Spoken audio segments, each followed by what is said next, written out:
Hello, hello, hello. How is everybody doing? Hello, hello, hello, hello, hello, hello. How are you guys doing, man? Good afternoon, good evening, good evening. Thank you for joining me. Thank you very much. How are you guys doing? Say hi in the chat real quick. Let me know where you are watching from. Say hi in the chat. Say hi in the chat. Click the like button on the video. Thank you for joining me, guys. Say hi in the chat. How's everybody doing this fine Monday? Good evening. Man, I hope you guys are well. I've missed you guys. I've missed you guys. Say hi in the chat real quick, man. Let me know where you're tuned in from. Let me know where you are watching from. How's everybody doing? How's everybody doing? How is everybody doing? I see you, Michael. Michael from Houston, Texas, in the USA. Thank you for joining me. Thank you very much. Good evening, good evening, good evening.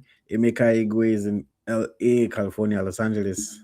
Shout out to you. Good afternoon. I hope you're well. I hope you're well. Hi, Kaz. Thank you for joining me, Kaz. Where are you tuning in from? Where are you tuning in from? Man, I've missed you guys. We, of course, we're not live last week. My apologies for that. As much as possible, I want to do this every single week, but certain times, life, real life and other things come into the picture. And as of yet, I don't have a dedicated studio for doing this program. We'll get there. We'll get there, where we'll have a proper studio. Right now, I do everything that I do in my house, and last week there was construction work being done in my house, so I wanted to come live, but like the noise was too just way too much. And I was like, yeah, there's no way we can do a show with all the people going in and out, with all the construction sounds and everything. So unfortunately, we couldn't do this last week. But we're here this week, and yeah, I think what I probably need to do a better job at, actually, and I apologize to you guys for this. Whenever I'm unable to come live, I think I need to communicate better with you guys. You know, because last week was a very last minute thing. Like I wanted to do the show, but again, like I said, there was construction work, there was so much noise, and then at the last minute, I'm like, yeah, this is not going to happen, and I should have communicated that with you guys rather than just ghosting. So my apologies for that. My apologies for that. I'll do a better job when the show is not going to happen. I'll make sure to leave a community post so that you're aware. You're not kind of like just waiting and then nothing happens. Um, so I take responsibility for the poor communication there. But yes, we're live this week, so please help share the video, help like the video if you haven't liked it already. Some people might have thought, oh, maybe they're not going to come this week. No, no, no, no, no. We're live, we're live, we're live. So thank you to everyone for joining us. Thank you for sticking with us, man, and thank you for not getting too vexed when we miss certain weeks. Kaz is joining from Stevenage in the UK. Thank you very much, Kaz. I see you. I appreciate you. The rest of you guys, man, that are joining in, I see more and more people tuning in. Let me know where you are joining from. Let me know where you are joining from. Say hi in the chat real quick. And of course, hit the like button on the video. I want to hail as many of you guys as possible before we get into the cocoa of the oral for tonight. We have quite a bit to talk about, so it should be an interesting one, but I will try to cap the episode at 2 hours. We don't want to go too long. We'll try to cap at 2 hours, but yes, we'll make sure that we cover everything that we have to talk about for today.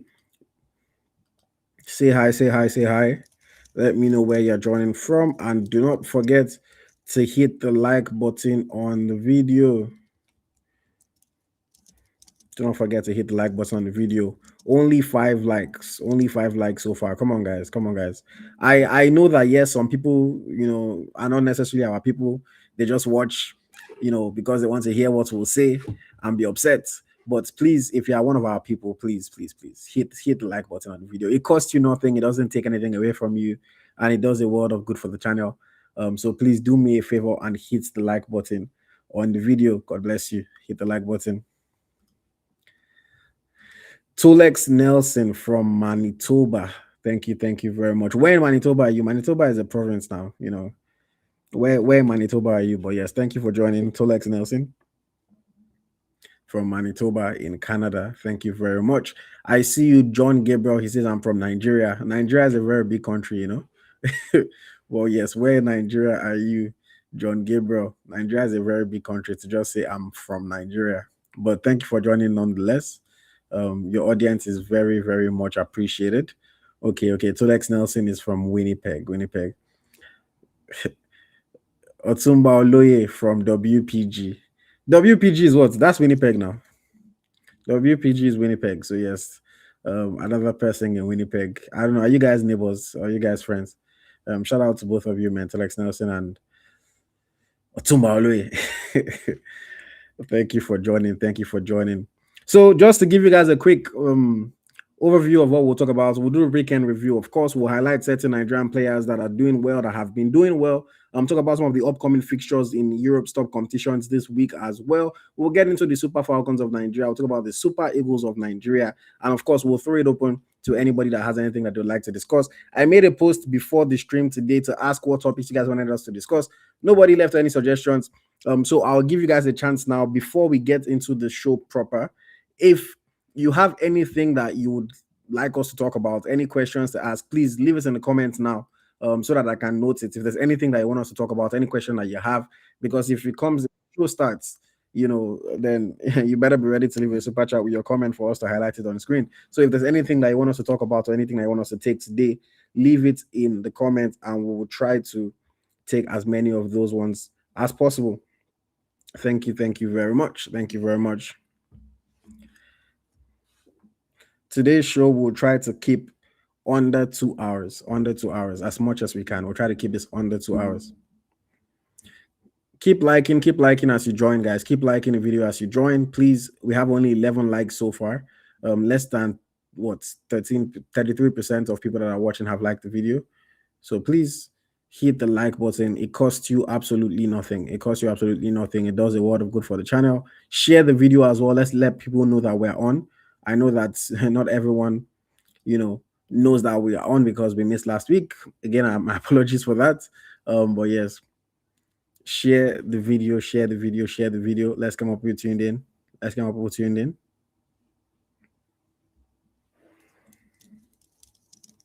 If you're watching on Instagram, if you're watching on X, please make sure that you join, the show on YouTube.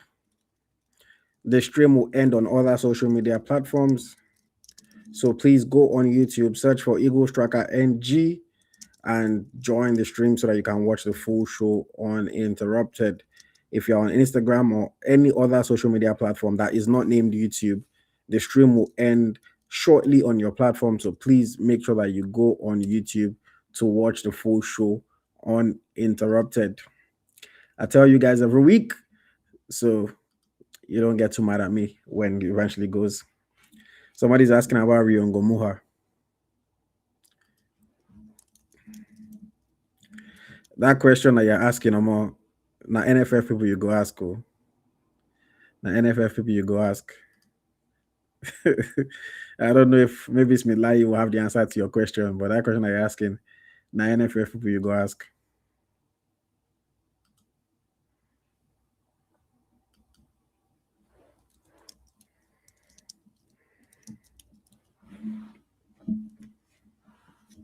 I'm just waiting for more people to tune in, more people to join us, Keep saying, if you're just joining us, say hi.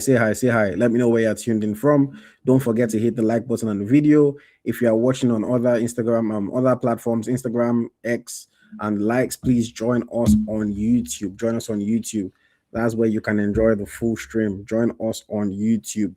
God bless you as you do so. All the long form content lives on YouTube, and you guys don't want to miss today's conversation. So please join us on YouTube. I will say this for anybody that's watching on Instagram, man. After God knows how many years, if you are one of our Instagram followers and you are yet to be a subscriber on YouTube, haba. All these years of us telling you to go on YouTube, watch this video, watch this interview, watch this review, watch this preview, join the show. If you are one of our Instagram followers and you still, if you like, except maybe you just followed our page today or yesterday and you've not really heard about our YouTube. But if you've been following us on Instagram for 2 years and you are yet to subscribe on YouTube, haba. Is it until we come to your house and beg you? So please, if you're on Instagram, go on YouTube, subscribe, join the stream. There's a bank of content for you to enjoy. Trust me, you want to see more than just graphic images and short videos. Because there are some people, I'll see you, we'll post a 1 minute clip from an interview. The person will like the video, would engage with it. Okay, now go on YouTube and watch the full interview and lie. They'll wait for another 1 minute video. They will like that one again. They will now be asking me questions in my DMs when they can just go and watch the video. It's very interesting. But yes, let's get into the stream for today, man. Thank you very much for joining. More and more people are tuning in. But we cannot wait forever. I don't want to take too much of you guys' time. I'm already, you know, 17 minutes into taking your time. So let's get this show on the road properly. All right. Let's go. Good morning, good afternoon, good evening, wherever you've been watching or listening to me from. My name is AyoT, and this is the Naija FC Podcast on Eagle Striker, the home of Nigerian football. This is a show where we bring you our raw, honest, unfiltered, unwavering opinions on all the hottest and latest topics in the world of Nigerian football. We are always honest, sometimes controversial, but very, very entertaining. Nonetheless, I do not do this by myself. I have my reliable co-host who is with me once again, Smith Layi. Welcome. Yeah, nice to be here again on that wonderful Monday evening. Like it's nice to do this show with you. Yes, thank you very much, Smith. I already apologize to the people. Unfortunately, last week, we're not live. I've told them it was my fault. There was construction work being done in my house. I was trying to see if they were going to finish on time. They couldn't. And when I was thinking about coming live, I was just like, if I come live and every 10 minutes, not even 10 minutes, 1 to 2 minutes, you are hearing the hammer and all these things, is going to be a crazy stream. We're not yet at the Are you point. Maybe in preparing the for future. the World Cup? What do you say? Are they constructing something for the World Cup? Is there something for the World Oh, Cup, please? I beg. In the future, don't worry. The channel is growing. I've been saying this. We have a goal of hitting 100,000 subscribers in 2026. We are currently on, let me just even check where we are at. We're on 61.5 thousand subscribers as of today. So less than 40K to go. Please keep sharing this channel, man. I want to hit that 100K goal. If this channel can grow well enough, if you guys keep supporting us with super chats, if everything keeps going right, by God's grace, I'll have a dedicated studio space so that construction or not, I'll be able to come live. But as of yet, that's not the case. So we're pushing as much as possible. I do this out of my house. I had to carve out a section in my house to be doing all my work. So yes, that was why we're not here last week, but we're here this week, and I hope that you guys, are going to enjoy the show as always. Let me start how I usually start, by doing a review of the past weekend's action. Lots of Nigerian players were in action as always. We followed over 170 something different matches from about 65 leagues across the globe. And here are some of the Nigerian players that stood out for their clubs. I'll start with goalkeepers. We had Maduka Okoye keeping a clean sheet and making 3 saves for Udinese in their 3-0 victory over AC Milan. Arthur Okonkwo made 6 saves for Wrexham. Unfortunately, he fell to a defeat against Bright Osai Samuel's Birmingham City. Defender Zedu Sanusi, 2 tackles, 2 chances created for FC Porto in Portugal. We had Abdoulaye Ode keeping a clean sheet for Vitebsk. We also had Ryan Alibioshu with an assist and 2 tackles, 1 for Blackburn Rovers in England. Osai Samuel kept a clean sheet, 2 tackles, 5 goals for Birmingham City in England. Olaino, 2 chances created, 3 tackles, 7 goals for Nottingham Forest in England. Lucky Okpara, 1 assist, 2 interceptions, 2 clearances for Spokane Velocity in the USA. Uba Charles with 1 assist for Ulsund. We had Chinwendu Nkama scored the goal, 3 tackles and 8 goals for Stade Il Ushi in Switzerland. Bolo Akinyode was on target for London United in the USA.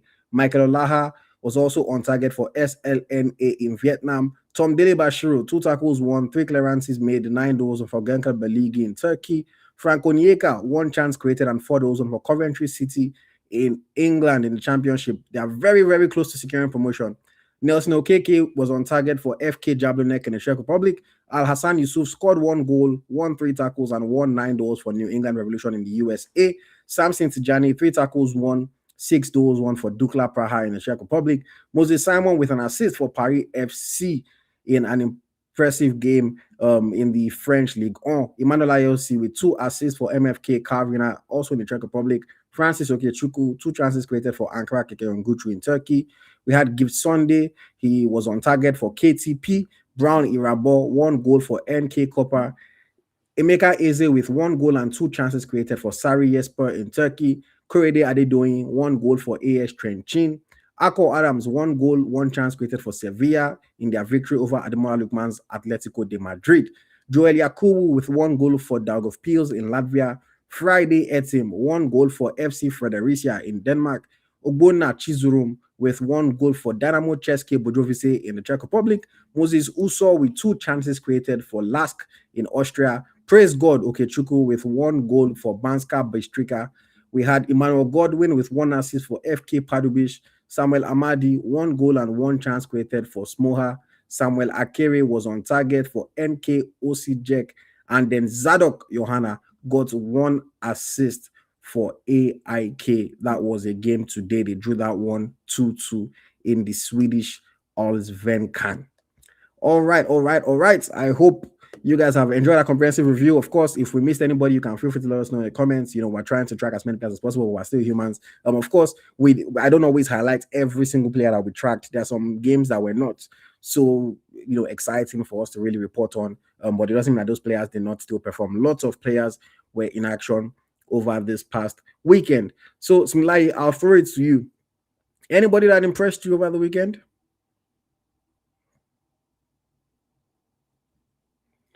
We can't hear you. How to pick out the, maybe probably you talk of the town now, and Zadok Johanna. I think the 18-year-old prodigy for is it AIK? AIK, yeah. AIK in Sweden. Yeah, I watched him full game today, so because I wanted to know, because I don't like highlights. I like to see lights so that I know exactly. It's not what you do well. They smack you for what you are doing wrong, not what you do well. So, and I saw him play today, and I think that people that are hyping they can continue to hype it. It's a young lad.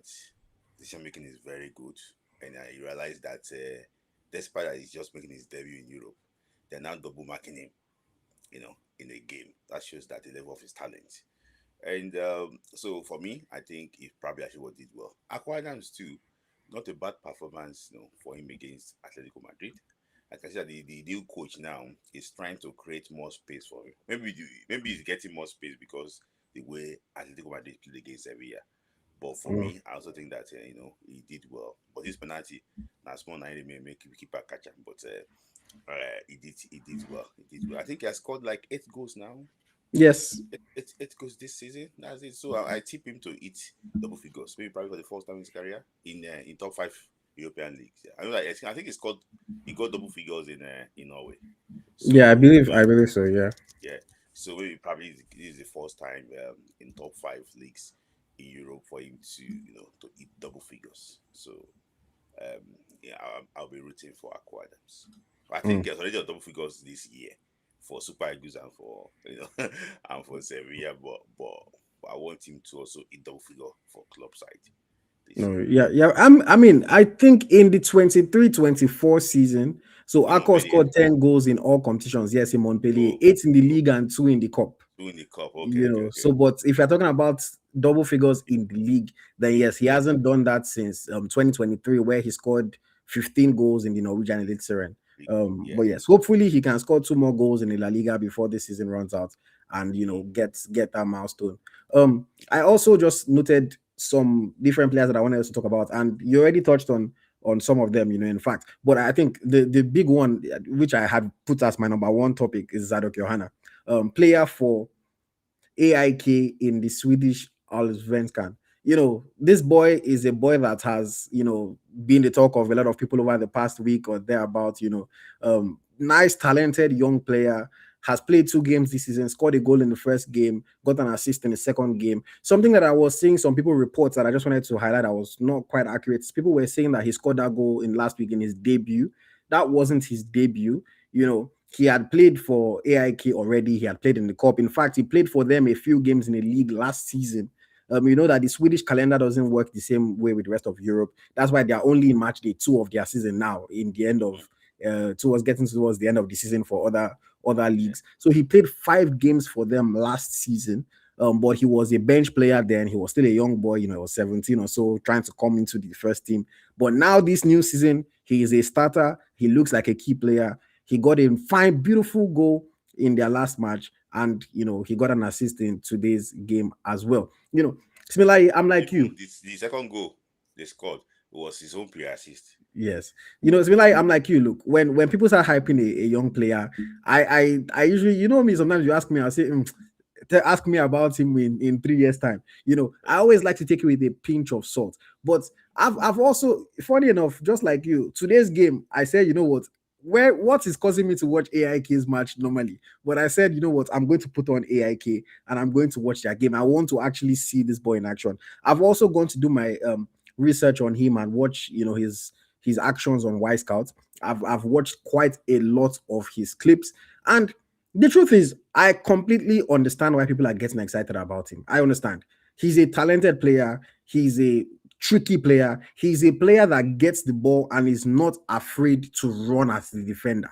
He's not afraid to take on your position. You don't know what he's going to do. In fact, maybe even he doesn't know what he's about to do. He's one of those kinds of players that is very dynamic in possession. He has a decent left foot on him, decent right foot on him. He can take the ball left, he can take the ball right.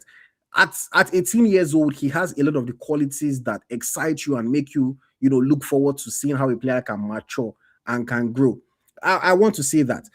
I also just want to give people a little bit of caution on expectations from a young player at this stage of or in his career. People are saying he should be called up to the Unity Cup. People are saying, that, we should be looking at him for the Super Eagles. Look, you can get excited for anybody as you want to get excited. But should he somehow make the Super Eagles squad for the Unity Cup, for example, you need to understand that with young players, there are some growing pains that you will need to get through. And a lot of the time, Nigerian fans, we don't give young players enough opportunity to get through those growing pains. That's why when I look at a player like Akor Adams, I'm like, thank God Akor did not get called up to the Super Eagles 3 years ago. You might look at it and say, why we wouldn't have been better if he got caught up 3 years ago. Nigerian fans might have given up on him by now because he wasn't ready 3 years ago. But now, obviously, he's been through the trial and tribulation, he's been through tough times, and he's ready to play at that level. Zadok Johanna is one of those players that, as much as he has lots of great intangibles, athletic player, physical, the growing pains are, when I watch him play, a lot of the time he runs into danger with the ball. He's one of those guys that because he believes that he has the ability, he can run at two defenders and he can collect the ball. He completes a lot of dribbles, but he also doesn't complete a lot of dribbles. And these are things that I think with time, he would start to learn when it is better for him to maybe just give up the ball, when it's better for him to play 1-2, or when it's like, okay, you know what? Take your chance and dribble at this player. Now, players that attempt a high number of dribbles, they always have a high number of unsuccessful dribbles, because if you are beating your man every single time, then your man should not be a professional footballer. You can't just beat the defender every single time. But when I was watching his clips, even just in 2 games this season, there's a lot of time that I'm like, maybe you did not have to run at this guy right now. You could have found your teammate on the edge of the box, made a run behind the defender, and they could have given it back to you. So I think that is that decision making in that final third that can be slightly better. There were times where he tried to run past his man so much that he dribbled the ball past the byline, or he wants to go in behind and, he puts himself into, what do you say? I like Maduka. Like Mario, sometimes he puts himself in some tight angles, and then when he eventually gets a cross off or when he gets a shot off, the angle is too tight. But the boy has loads of talent. He looks very confident on the ball. Say you get some kind of players where we say you go just from the way they control ball, take 3 steps. That this guy get on for body. Is now how he can translate all those things into output on the field. So Zadok Johanna, exciting young player. I'm going to keep watching him closely throughout this Auswelkan season. But Nigerian fans should not put too much expectation on him at this moment. You can hype him, you can expect that he will grow into a proper talent, but right now, you are going to have to live with some growing pains that come with being a young player, developing, growing at that level. AIK is not Italy. AIK is not even Belgium. AIK is not Italy, is not France, is not England, is not Spain. So he still has levels that he needs to elevate in his career. And we hope that he can elevate in the right trajectory, and he can continue growing like that in his career. But Smilai, I don't know, is there anything else that you want to add on Zadok Yeah, Johanna? I just want, for already I like everything. I just think that you should not give a child that is meant to be still be breastfeeding pounded yam. Let the boy grow very well. And I want to back your point up with Akikumi Amao. This is how Akikumi Amao did so well for Amabi in the Swedish Liga. And Copenhagen took a gamble. They paid about 5 million euros, to get the boy from Amabi to Copenhagen. And Super Eagles too. They brought him in for the World Cup qualifier against Ghana, if you remember. We didn't allow him to grow. So that's it. Already training with Nana Shaw. He's already a big boy. But I believe that he'll be called up to the 23 or the 20 instead of the Super Eagles at that time. The boy did not grow, and we know exactly where the boy is now. So Sweden is Sweden. No. Sweden is not Belgium. Sweden is not France. So if he can do it again in Belgium, for me itself, people clamoring for Super Eagles, he should go to under 20 first, not even under 23. For me, I still think that players like Sonny Sulaiman, is ahead of him slightly. I still believe so. So he should play under 20. Let him grow. So I believe I also saw that you did mention that despite that his height, he can win area duels too. Yeah. I think he can win that. So for me, I just hope that he can continue to grow in the pressure of this fame too. Because I heard that 32 scouts were in the stands today to come and watch the boy play. Scouts from your favorite club, Chelsea. Scouts from they have scouts everywhere. That's how they sound. Scouts from IS, scouts from the Belgian Pro League too, there from Yeah. Italy to see this new Yami Yama. I hope that despite that they're the same age, but he says it's new Yami. I hope that he can fulfill his potential. I wish him luck. No, I wish him. And I wish shout him out a to lot. Ikotala to the academy he came from in Kaduna. Shout out to Yes, them. I wish him a lot of luck. And again, I will say this: Zadok Johanna is an exciting young player. Very good dribbler of the ball. But has a lot of athleticism, a lot of intangibles. But we need to let him develop. We need to let him grow before we start talking about Super Eagles and all these things. But look, he's an exciting player. He's an exciting player. I remember when I was watching his games, he was just honestly, he was reminding me of Chidera Ejuke. I will say that. Look, if you watched Chidera Ejuke before he moved to Spain, before he made all these moves, when Ejuke was lighting it up in Netherlands, when he was playing Yeah. for Heerenveen, bro, Ejuke looked like I was on record. I said this that he was the most exciting player since JJ Okocha. Just in the way he was dribbling, and that's what I was saying. I'm like, oh man, we have another trickster on our hands. We have a guy that can dribble with the ball, that can run at people, that is not afraid. But remember, the biggest thing that people criticize Educate for today is his decision making in the final third.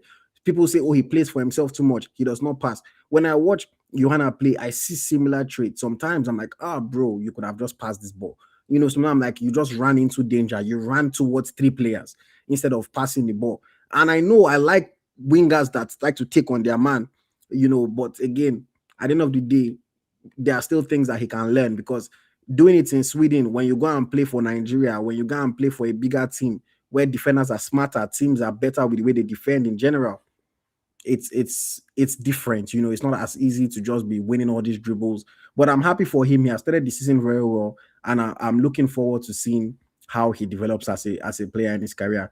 I will be watching him. I'll be watching him. Somebody's asking, what about his crossing? Does he have a good right foot? His crossing is quite decent. I will say that. He completes a decent amount of his crosses. Let me see if I can quickly find proper statistics, but I know that his crossing is from what I was saying, completes a decent amount of his crosses, and even some that maybe might not necessarily be completed still puts the ball into a dangerous position. So you can't be too mad. You can't be too mad at him for that. Um, yeah, pass accuracy 73%, as well. So decent. Um, crossing accuracy is what 44% or thereabouts. So not too bad. Not too bad. But yeah, it's only what 2 games into the season.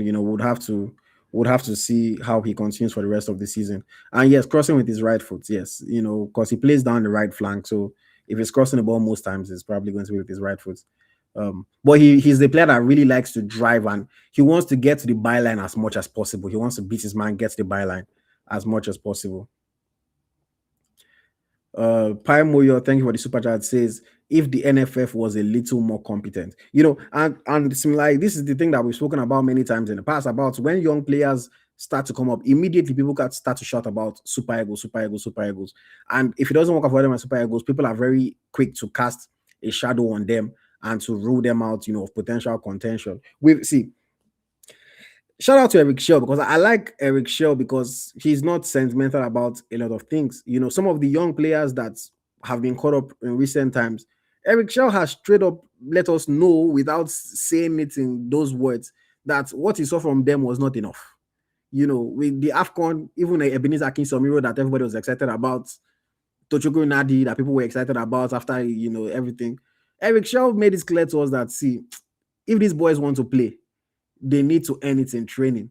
And what they were giving him in training was not at the level of the Onyedikas, the Onyekas, the Wobis, the Ndidis. So they barely got any minutes at the AFCON. So he's somebody that is not, yes, he might call a young player because he has seen something exciting, maybe like the way he called Yiraso for the last window as well. But even that last window, Yiraso did not get to play as much as maybe, he even played enough in my opinion himself. But it's like, would Yiraso be in the Unity Cup squad? We have to wait and see. So we have to allow young players. And if the NFF was more competent, if we had better functioning youth teams under 20, under 23, not everybody that just has a good season all of a sudden, boom, super egos. There would actually be progression. We see it with all sorts of national teams. There are players that are doing well in the English Premier League that still play for England under 21s or England under 23s because it's not just straight to the Three Lions. It's when you're playing I think at a high Euro, level. What do you say? Euro. Lenny Euro, who's playing for United as well. People So are 21. all these things, sometimes we push too much. Look at even the Atubolu that we've been fighting for to come and save us in Super Eagles. He doesn't play for the first team, So a lot of these things, I just think that if we had better organization at our youth levels, we wouldn't be pushing every young player to the Super Eagles. But it is what it is for now. We wish all the young players all the best. Let's move forward very quickly, Smith. Like Akor Adams. Akor Adams was on target for Sevilla, in their victory over Ademola Lookman's Atletico de Madrid in the Spanish La Liga. That was a good win for Sevilla. But Atletico de Madrid, they didn't really care too much about that game because they are focused on Barcelona that they have coming up tomorrow in the UEFA Champions League. But still happy to see Akor Adams get on the score sheets. You said his penalty was almost saved, but look, any penalty we enter, na good penalty. Any penalty we no enter, na bad penalty. That's the simplest thing that people look at it. So he still got a goal. Now 10 goals in La Liga this season. And he is the leading African scorer in La Liga this season with his 8 goals in 26 games. We have Eta Eyong of Cameroon has 6 goals, and then Ezazuli and Nicolas Pepe are tied with 5 goals. So, from an African perspective in the Spanish La Liga, Akor Adams is doing quite well for himself. So we give him credit for that one. And I am really, really, really hoping that he can hit 10 goals in La Liga this season because I think it will be great for him as a personal milestone in his career. First time that he would score 10 league goals in a top five league, and also just something to just spur him on. The Sevilla coach is really trusting him now. He's allowing him to lead the line. They're trying to create for him. They really believe in what the boy has, and how old is Akor Adams? 20, 26, so he's getting into that stage where he's about to grow into potentially the best time of his career, the best form of his career. So Some people say that they want him to join a bigger club than Sevilla. I think that for now, maybe he should stick with Sevilla, or if he's going to leave at all, he needs to pick his next move very, very, very, very well. Akwadam is a friend of the show. Possibly you'll see him on the podcast in the future. But yes, Smith Layi, thoughts on Akwadams and his No, goal? good game for Akor. He complements Victor Osimhen well in the national team, and he's also doing his own thing for Sevilla. I really want him to break. We don't really get players that score a lot of goals in La Liga. We don't really get those players. We don't have prolific players. The last prolific striker we had in La Liga was Ikechukwu Uche. You know, I think he played for Villarreal and Getafe. I don't think I can remember any other player again that we also had that was scoring goals like no man's. The other guy was this guy, the guy in Valencia now, Sadiq. Umar Sadiq. He scored bucket of goals when he played in La Liga Liga 2. 2. Uh, all those people are not prolific. Gali wasn't prolific in Granada and success. Not prolific, just scoring once in a while. So for me, I really want him to also get those demands. For me, La Liga is not a small club. If we could get those goals, don't be surprised that clubs higher up can pick him. Yeah, Mm. that's it. Mhm. Let me even just check. So Akor Adams with his 6 goals in La Liga this season. I want to see Six where he goals. ranks. Sorry, his 8 goals Eight goals. in La Okay. Liga this season.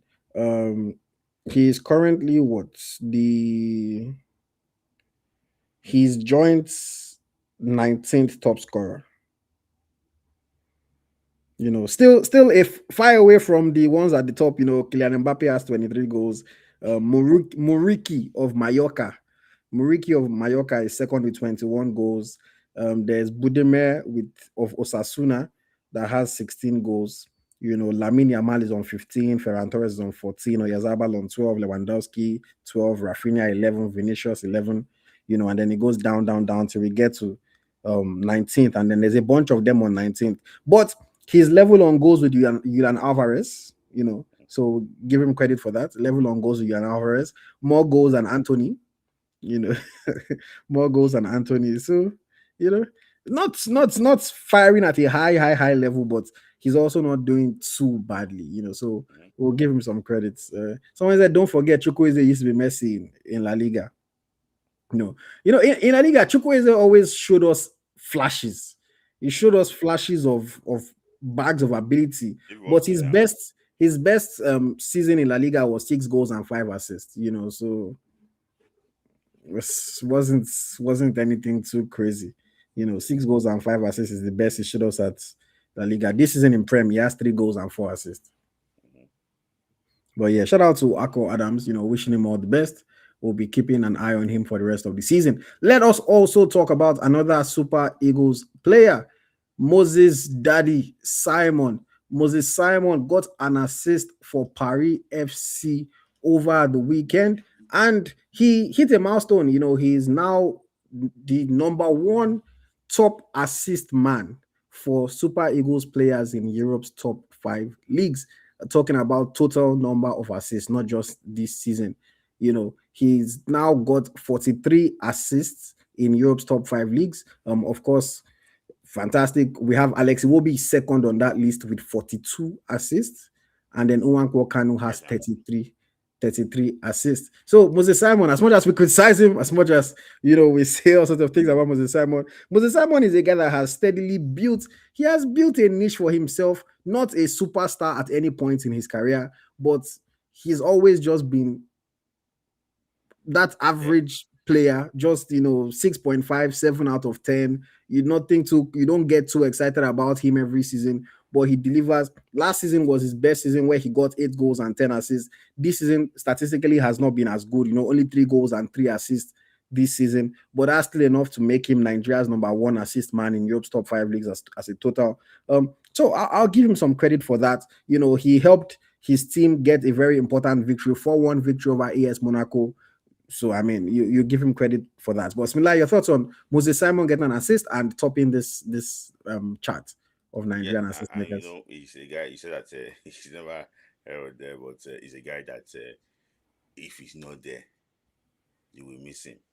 Mm, If he's there, you will not feel him. You and I'm saying, if he's there, you will not really feel maybe he's there. But if he's not there, you will miss him. That is just type mm. of personality. He's been doing his own thing right from Belgium, from Slovakia to Belgium and so on. I'm happy for him. Don't forget that at some time in his career, he played as a right back, left wing back for Levante, Yeah. Spanish La Liga. Also, it's like I thought he's going to retire after this AFCON, but he's still going. Kudos to him. So let's see exactly what the future brings. Why are you trying to chase him away? He's only 30 years old. Okay, yeah. I just think that sometimes some people retire because there's no really World Cup in sight. Mm. So they just want to quit. So I expected him to like leave, but he did not leave. But no, Definitely, shout out to Moses Simon, man. He keeps doing his he keeps doing doing his own. his thing. Yeah. And with that victory now, Paris FC, they are about 11 points above the relegation zone. So I don't think they really have to worry. There's 5 games left in the season, 11 points clear. I think they'll be fine to survive another year in the Liga after just coming up. His former club that he left, FC Nantes, they are fighting for their lives. FC Nantes are currently 17th in the 18-team league. They have only 19 points this season, 4 wins, 7 draws, and 17 defeats. Of course, FC Nantes is the club of Chidozie Awaziem, another Super Eagles player. It is going to be a tough one for them to avoid the drop. They have 28, they've played 28 games. So they have 6 games to go in the league. It's going to be difficult for FC Nantes. I just want to look at their fixtures. They still have to play Brest, PSG, Rennes, Marseille, Lens, and then Toulouse. So it's going to be tough for Nantes. I think Nantes will probably get relegated.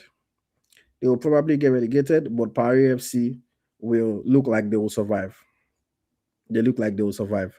So yes, congratulations to Moses Simon on that one. And best of luck to Chidozie Awaziem. I don't want to see him play in League Two or in League Two. If they get relegated, then Awaziem will probably be finding his. Maybe he'll go back to USA. But we'll see what happens there. But yeah, kudos to Moses Simon. Now Nigeria's top assist man in Europe's top 5 leagues as far as career totals. So yes, that's a big one for him, and I think even he will be proud of that achievement. Okay, moving forward, we're sticking in Europe's top 5 leagues. We're sticking with our Super Eagles players. Man, what a performance! I remember I watched this game and I was very impressed with what I saw. I'm talking about Maduka Emiliano Okoye, Nigeria's number 2 goalkeeper at the moment. A fantastic display against AC Milan.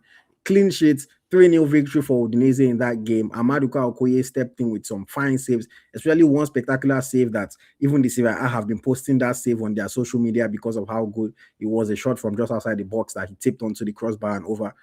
Fantastic performance. Maduka Okoye continues to impress for Udinese. Nothing that we're seeing here is surprising to us.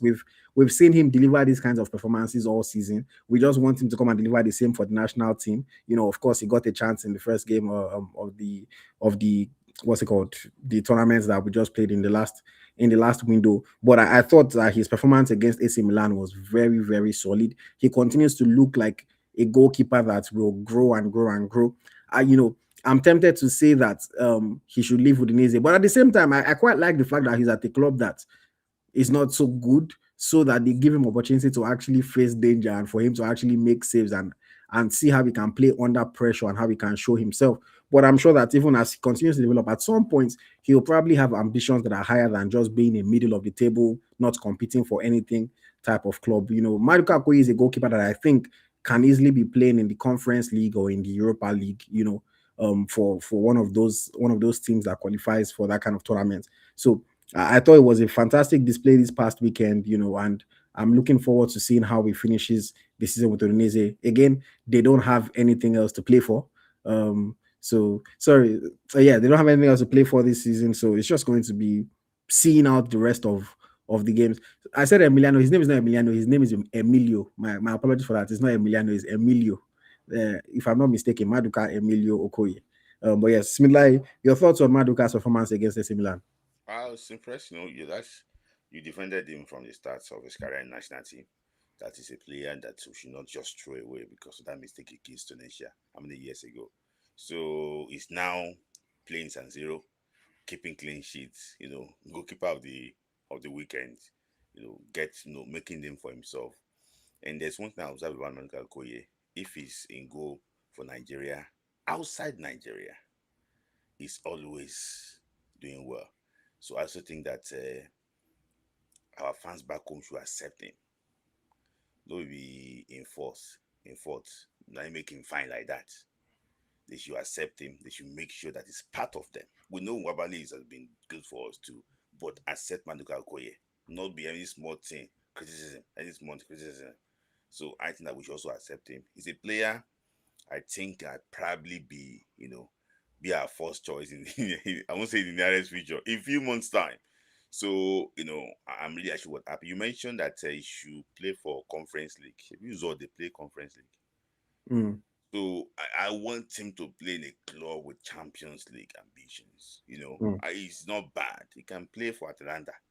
Can play for all those clubs. Not you saw they play in Conference League and all these people. He Conference or Europa League. Well, I No, think yeah, it's Conference League. yeah.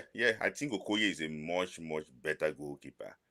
So for me, I would not be surprised if one of the top clubs gambled. I know that Inter Milan wanted him some time ago, but I will not be surprised if they now see that what, we can now take this guy. He's one of the best goalkeeper in the Serie A now. You Mm. have to give him his flowers. Yes. Yes, it definitely is, and you're right. I mean, obviously, playing Conference League from certain teams is different from playing Conference League from Yes, from from other teams. Italy or from a Yes. from a top five league. But he's definitely doing his thing, and I think he'll continue to grow. He'll continue to develop, and I definitely think that he will play for bigger teams in his career. He's one of those players. He's averaging what 2.8 saves per game this season.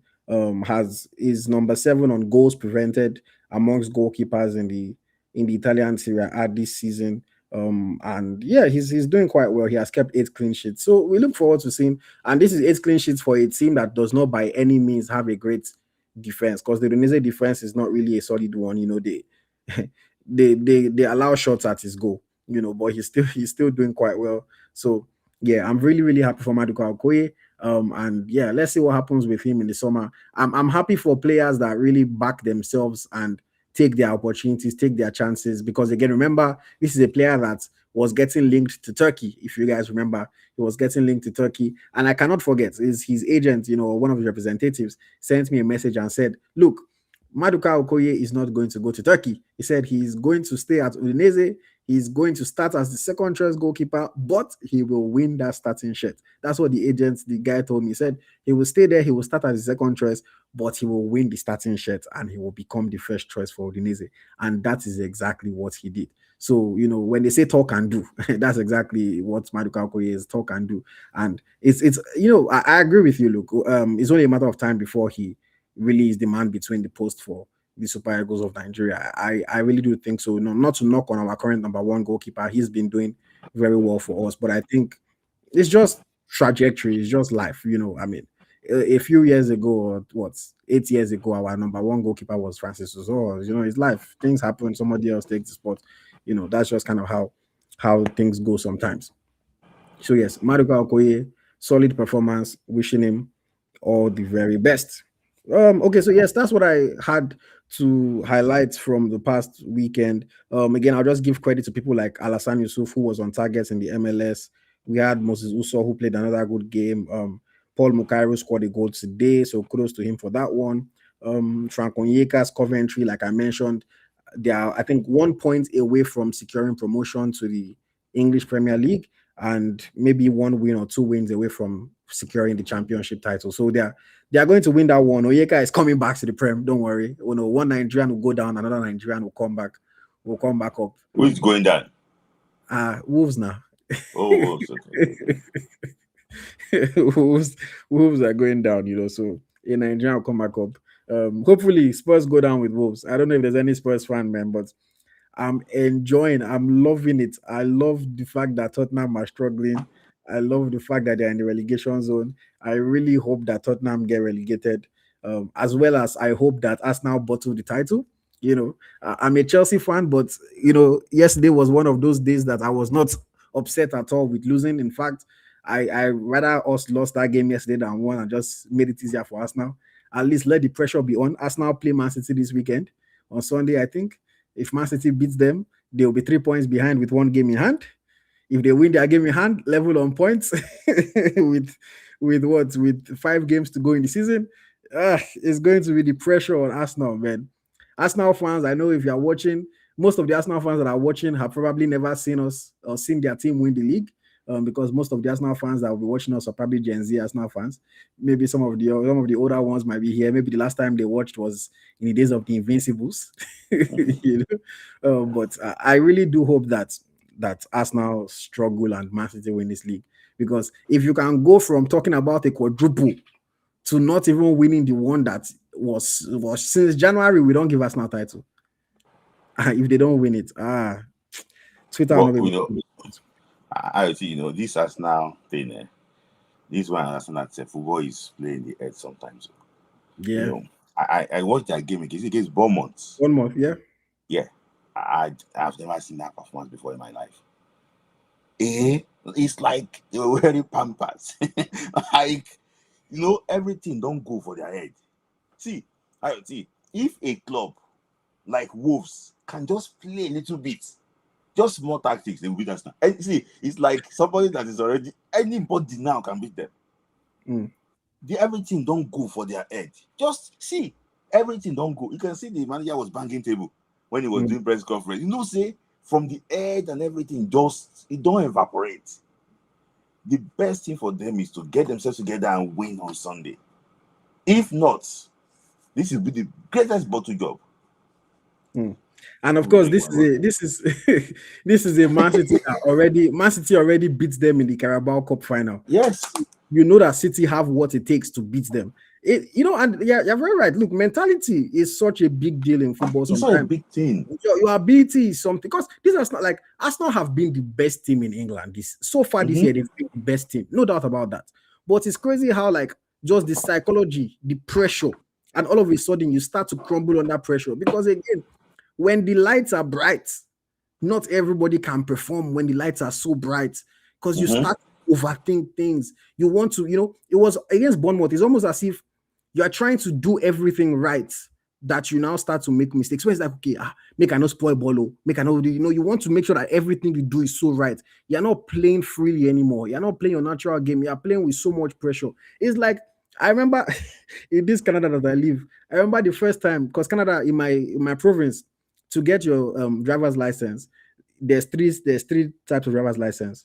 So the first level is written exam. Nothing, just write exam, you answer questions, they give you the first level. But with that first level, you can't really drive. You can be in the car. If you're driving, there has to be somebody that is fully licensed beside you, kind of like a learner's permit type of thing. Then there's the second level, that is that one. When you get the second level, you can start to drive. But then the third level is the one that allows you to now start driving on highways. That's when you can drive anywhere around the country. So remember when I was doing the third level for the full license exam, I've been driving, but when you're in that exam mode and you know that the examiner is sitting in your passenger seat, is looking at every single thing that you're doing, sometimes you start to overthink things. It's like, okay, now you want to turn, you now be thinking, okay, I must check my mirror, I must check this, I must check my blind spot. You're starting to overthink things too much, that you start to make mistakes. That's exactly what's happening to us now. They're just so nervy about the situation, and they are crumbling under the pressure. The game this weekend is huge. If Arsenal win against City, I think they'll win the league. But if they lose, it's going to be tough. And the good thing for Arsenal is that their games this season, the remaining games they have are all winnable games. Newcastle, Fulham, Burnley, Crystal Palace. Those are games that they can win on any given day. The AyoT with the pressure. Arsenal currently now. See, if Arsenal play against Millwall, and Millwall could just block the center, they will beat Arsenal. See, when I saw Arsenal play one game, was it against Brighton? It doesn't mean that they had their problem. When I saw Arsenal play against Brighton, AyoT, I watched that game. In fact, there was no distraction. I watched that game from start to finish. I knew that they actually would have problems. So it's just too bad. No, it is very interesting. But I mean, let's see what happens. Just I mean, since we're talking about the Premier League, just to give you guys an understanding, in the Premier League this season, what we have our players at Fulham, Calvin Bassey, Alex Iwobi, and Samuel Chukwueze, they are 12th in the league with 44 points. They are clear of relegation zone. They are 3 points behind the Conference League spot. So there's still a chance that Fulham can finish in the Conference League spots this season. We have Nottingham Forest, Olaino and Taiwo Awoni. They are only 3 points above Spurs, above the relegation zone. So anything anything can still happen for Forest there. I hope that they survive. I really do hope that they survive. We have Chrysanthos Uche's Crystal Palace. They are 13th in the Don't league. say transcripts of us. It's a Gaddafi. He's not even For now, he's still a Crystal Palace guy now until he returns to Getafe. They are not going to sign him permanently. And Getafe, funny enough, Getafe are fighting for Europe in Spain. I think they are 8th in the league also right now. But yes, Crystal Palace are 13th, one space behind Fulham. And yes, Wolverhampton Wanderers, rock bottom of the league. Wolves might not finish last. That's the impressive part. They can actually pass Burnley and finish 19th. They will still get relegated, I think, because they are 13 points behind Spurs. So they will probably still get relegated. But they can finish 19th. And considering the fact that we've been looking at Wolves as going down for the entire season, if they're able to finish 19th, a positive thing to take. I think they will win championship next season. You think it's not that easy? Yeah. I think the guy is preparing for championship. He bought in strong. But some of their players will leave. Who? Some of them will leave. Mane and Tolu. You think Tolu will leave? I think he's going to Turkey or this. Really? If I were Tolu, I'll tell him to play in championship. See how it goes. January, see if your team is not. I think we go to if your team is struggling, then you can leave. I think they are probably sell Odonachi to Juventus, so they'll bring in to replace him. Those to Trabzonspor. Turkey is the Mecca of our players, so. He says the Mecca. It's the Mecca. That is where our players go to, yeah. Oh yes, that's in the Premier League. Okay, since we did Premier League, let's also look at the Spanish La Liga. In the Spanish La Liga, we have Ademola Lookman's Atletico de Madrid, currently 4th with 57 points, still in the Champions League spot. So kudos to him for that. Crisantos Uche's Getafe, they are 8th. They are 3 points behind Celta Vigo, who are in 6th in the Conference League spot. So we're looking to them for that one. Sadiq Umar's Valencia are 14th with 35 points, 3 points above the relegation zone. So it's still tight at for Valencia in La Liga, and then Sevilla with Akor and Chidera Ejuke. That's why their win this weekend was very big, because they are 16th with 34 points. They are only 2 points above the relegation zone, Sevilla. So with the 7 games left in the season, Sevilla can still get relegated. Valencia can still get relegated. Anything is possible. Of course, we know that if Sevilla get relegated, Akor will probably leave. Chidera will probably leave. But still, nobody wants to get relegated. It's just not what you want to see. In Italian Serie A, we have who do we have? We have Lazio. Fisaya Dele Bashiru's Lazio, 9th in the league with 44 points. They are 13 points behind Roma in 6th, so they probably cannot make Europe again this season. 6 games to go. But they are also clear of the relegation, so I think they're just playing out this season. But if I'm not mistaken, I think Lazio have a cup final coming up. Yes, they have Coppa Italia. They are playing against Atalanta in the Coppa Italia. That's the semi-final. They are playing against Atalanta in the semi-final. Second leg is 2-2 from the first leg, so they have a second leg Coppa Italia semi-final against Lazio, against Atalanta. And if they are able to beat Atalanta, they will face one of Inter Milan or Como in the Coppa Italia final. So that's all that they are really playing for in their season. Udinese are just behind Lazio. Maduka Okoye is Udinese, and Ehizibue, if you want to add him to that. They are in 10th position. Udinese, 43 points, also clear of relegation, but also cannot qualify for Europe through their league position, unfortunately. And then we have Cremonese, David Okereke and Cremonese, 17th in the league, level on points with Lecce. in 18th in relegation zone, so that one is tight. Cremonese have the chance to go down. Lazio disappointed me because they lost Fiorentina today. Surprisingly, Fiorentina have been struggling, but yeah, Cremonese in 17th, David Okereke. We have um Verona. Verona with Gift Urban. They are 19th in the league, destined to go down. Gift Urban is going down with Verona. They have 18 points.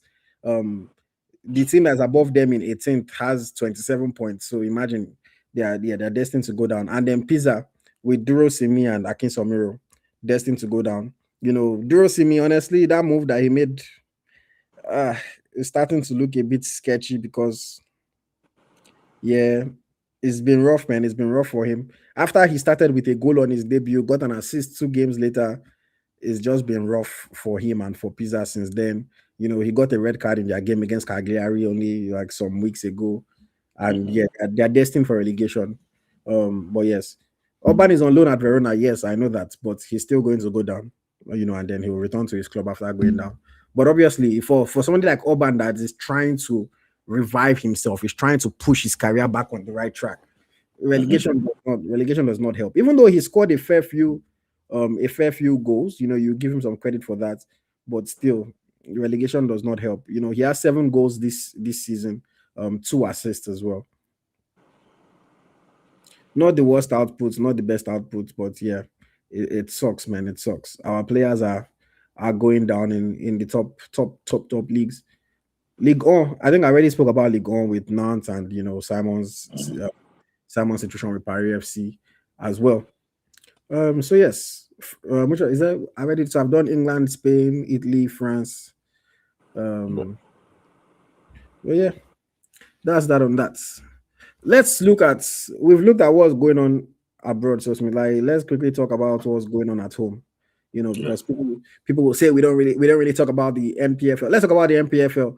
Rivers United top of the league with 58 points after the 4 games. Rangers International are closely behind them, 56 points, and then Ikorodu City are in third with 55 points. At the bottom of the table, we have Kun Khalifa 39 points. We have Remo Stars, Wiki Tourist, Bayelsa United all on 40 points, and then Kwara United out of the relegation zone, but also on 40 points, only escaping right now with goal difference. And there's 4 games to go in the league. This past weekend, I mean, there were only a handful of matches this past weekend, if I'm not mistaken. Or let me just look at the this past weekend. Okay, so we had Bendel Insurance 1-0 against Abia Warriors, Ikorodu City 3-0 against Pillars, Rivers 1-0 against Plateau, Kun Khalifa beat Warri Wolves 3-0, Shooting Stars and Kwara played a goalless draw, Eyimba won 3-0 against Katsina, Tornadoes and Rangers played a goalless draw, Bayelsa United lost 1-0 to Wiki Tourist, and Barao 2-1 winners over Remo Stars. It's been like Remo Stars, man. What's going on? I don't understand. I don't understand. The team that won the league last season, this is big, and I have to say it. The team that won the league last season, they are no longer the one that is playing for Remo Stars. They sold majority of the players that actually won the league. Kadi Bankole, left.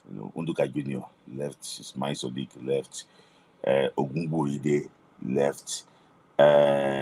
You know, Dunk of players actually what left. I think they only have either your fringe players from last season, like your young players with some new ones that don't play for Remo Stars now. So it is a very, very big. I've never seen a club with that. Imagine Man U winning the league and selling their players, and want to recruit new ones to play next season. That is how unstable, the NPFL actually what is. So these guys are playing for a monster. They are rookies, though they still have a fighting chance of surviving, relegation. But it's so shameful that after going 1-0 up against Barao FC in Kano, they considered 2 goals and they lost that game 2-1. So it's not being, but I think that they have a couple of like if they can get 46, 48 points, 49, they will probably actually survive relegation. But the funniest thing about the NPFL is this: Kun Khalifa is the last on the dog. They are on 39 points. Shooting is on 52 points or so. 52 or 51 points. 51. It is 51. That means that the shooting can still relegate at least on fifth. Yes, because the gap is just too tiny. I don't know how many players are on 40 points. Between 40 and 50 is essentially all the teams from 7th to 19th are between 40 19. and 50 points. Can you see? 7 to 19. It is so that means that if Remo starts win all their games, they can even go to Continental if some results favor them. So it's just so crazy. I don't know how we're going to improve this league. It's just so crazy. See, when you play at home, you win, you go home, it's just too crazy. The quality is not there, AyoT, honestly. No, it's crazy. Some people can say, "Oh, it's competitive," but competitive what? But it's crazy. We're looking at the top of the league right now. Rivers United they've won less games than they've drawn and lost. 10 draws and 8 losses, so 18 games that they haven't won, and they've only won 16 games, and that's the team that is currently top of the league, and that's how it is for pretty much all the teams. No team has won more games than the ones that they haven't won. So it's interesting. But Smith Layi, with 4 games to go, Rivers United are topping the league. Rangers are behind them. Ikorodu City are behind them. Rivers United, they have to play Kano Pillars, Abia Warriors, Katsina. Enugu How many Rangers. games at all? For Rivers United? Yeah. So Rivers United, they have 2 games at home against Abia Warriors and against Katsina United. Mm-hmm. And then they play away to Kano Pillars. Rangers, they have games against Eyimba, Bayelsa, and Ikorodu City. One at home against Eyimba, and the other 2 are away. And then Ikorodu City play Abia Warriors, Wiki Tourist, and Rangers. And 2 of them are at home. Who do you think is going to win the league? I think Rivers United will win it. I think they will win it. But I don't think they are probably the best team. I think Enugu Rangers is the best team in the league alongside Ikorodu. Ikorodu United also. Ikorodu City. They're probably the best team. I think Rivers will win it because the 2 home games, by hook or by crook, when it's already towards the end of the season, they will win those games. That's the reason why when you don't win at home, it's like you committed a crime. Last weekend, Shooting Stars played 0-0 against Kwara. If you see the courses they were raining on the Shooting Stars, it's football. If you see the courses, say, will they go Continental? And these people here, you want to do this, we don't want Continental. They don't sell the match. Sell what? It just happened. So for me, in fact, I have to be biased here.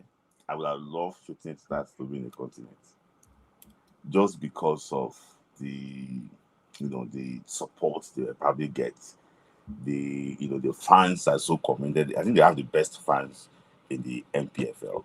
So I think I would have loved them to play in the continent. But see, all those things you mentioned, they don't have stadium. They want to go to continental. All of them you list, they don't have one stadium. They don't have stadium. The only team that got stadium is on 40 points, like a host continental. All those ones you need, they don't have stadium. Shooting Star Stadium don't have drainage, so they cannot host continental. They cannot host. They will play in Uyo now. It's Uyo that stadium. All of them don't have any single facility to host games. The Kwara pitch is a stubborn grass that stubborn grass now that you have to. That's the one they use to Kwara pitch. They don't have, so all of them just ganging up in front. They don't have pitch. That's what I have to focus on, because if you just go there again, they will not do well. Did you see one of the Ikorodu City admin people? He puts a tweet that they are trying to build a stadium in Lagos. They should go and build it first. They are looking for investors. Do you want to invest? What is their financial health of the club? A club that can decide. I'm sure if you want to invest, they will find out. They will give you all those details now. But how many people invest in Vandresa? Where is Vandresa today? And you that invest in Sporting Lagos, have you got any return investment? Have you got any return invested? You don't invest. So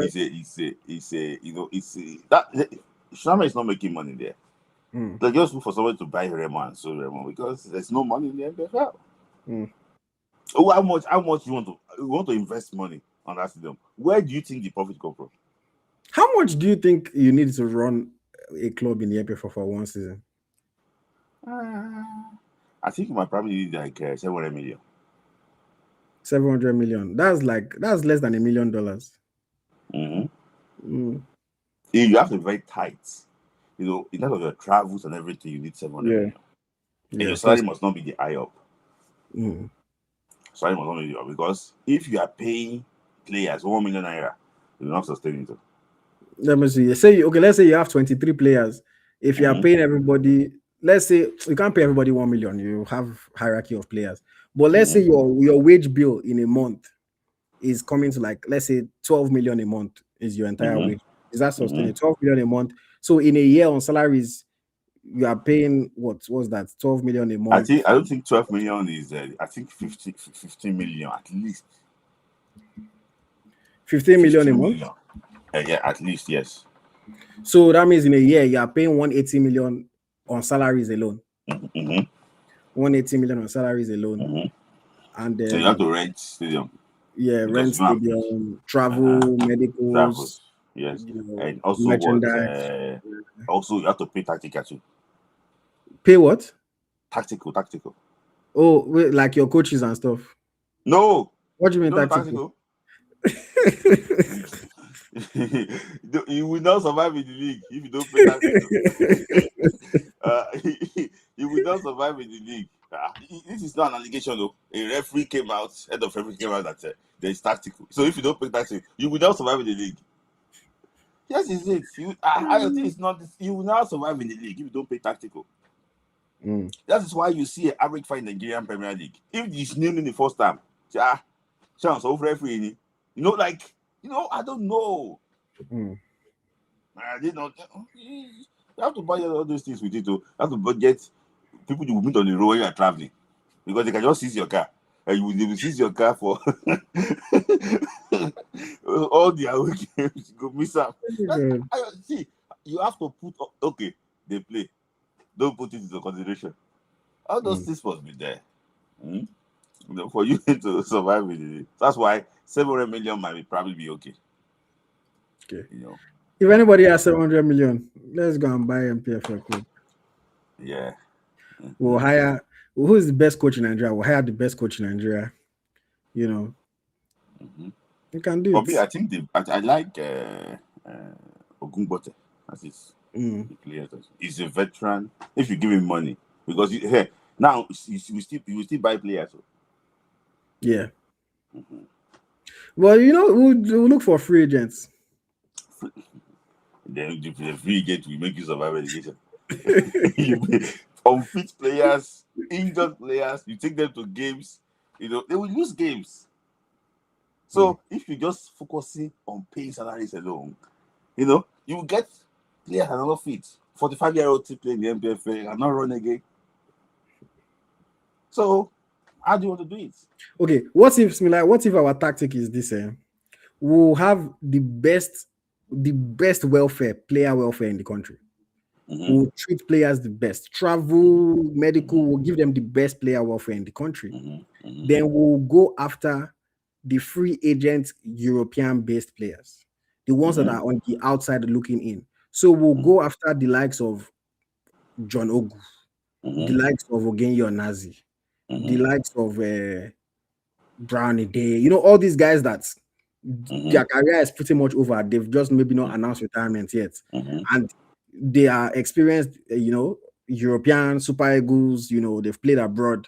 We'll give them the best welfare and we'll ask them to just come and play. We cannot afford to pay you what they're paying you in Europe, so they will play for free. But we'll give them the best. How will you give them welfare? So that's where we'll invest our money. We'll invest our money into welfare. We'll make sure that we have. So you're saying how do you do those things? Facilities, we'll upgrade all our facilities as much as we can. We'll spend our money upgrading our facilities. We'll give them quality travel. So if we have to, will they travel by bus or we'll fly them. That's where we're investing our money.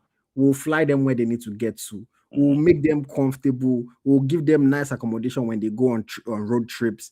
We'll find the top doctors in Nigeria. We'll hire 1 or 2 top doctors to come and be our team doctors. So and you stole Jollof from Jackpa, so you have to pay that person more.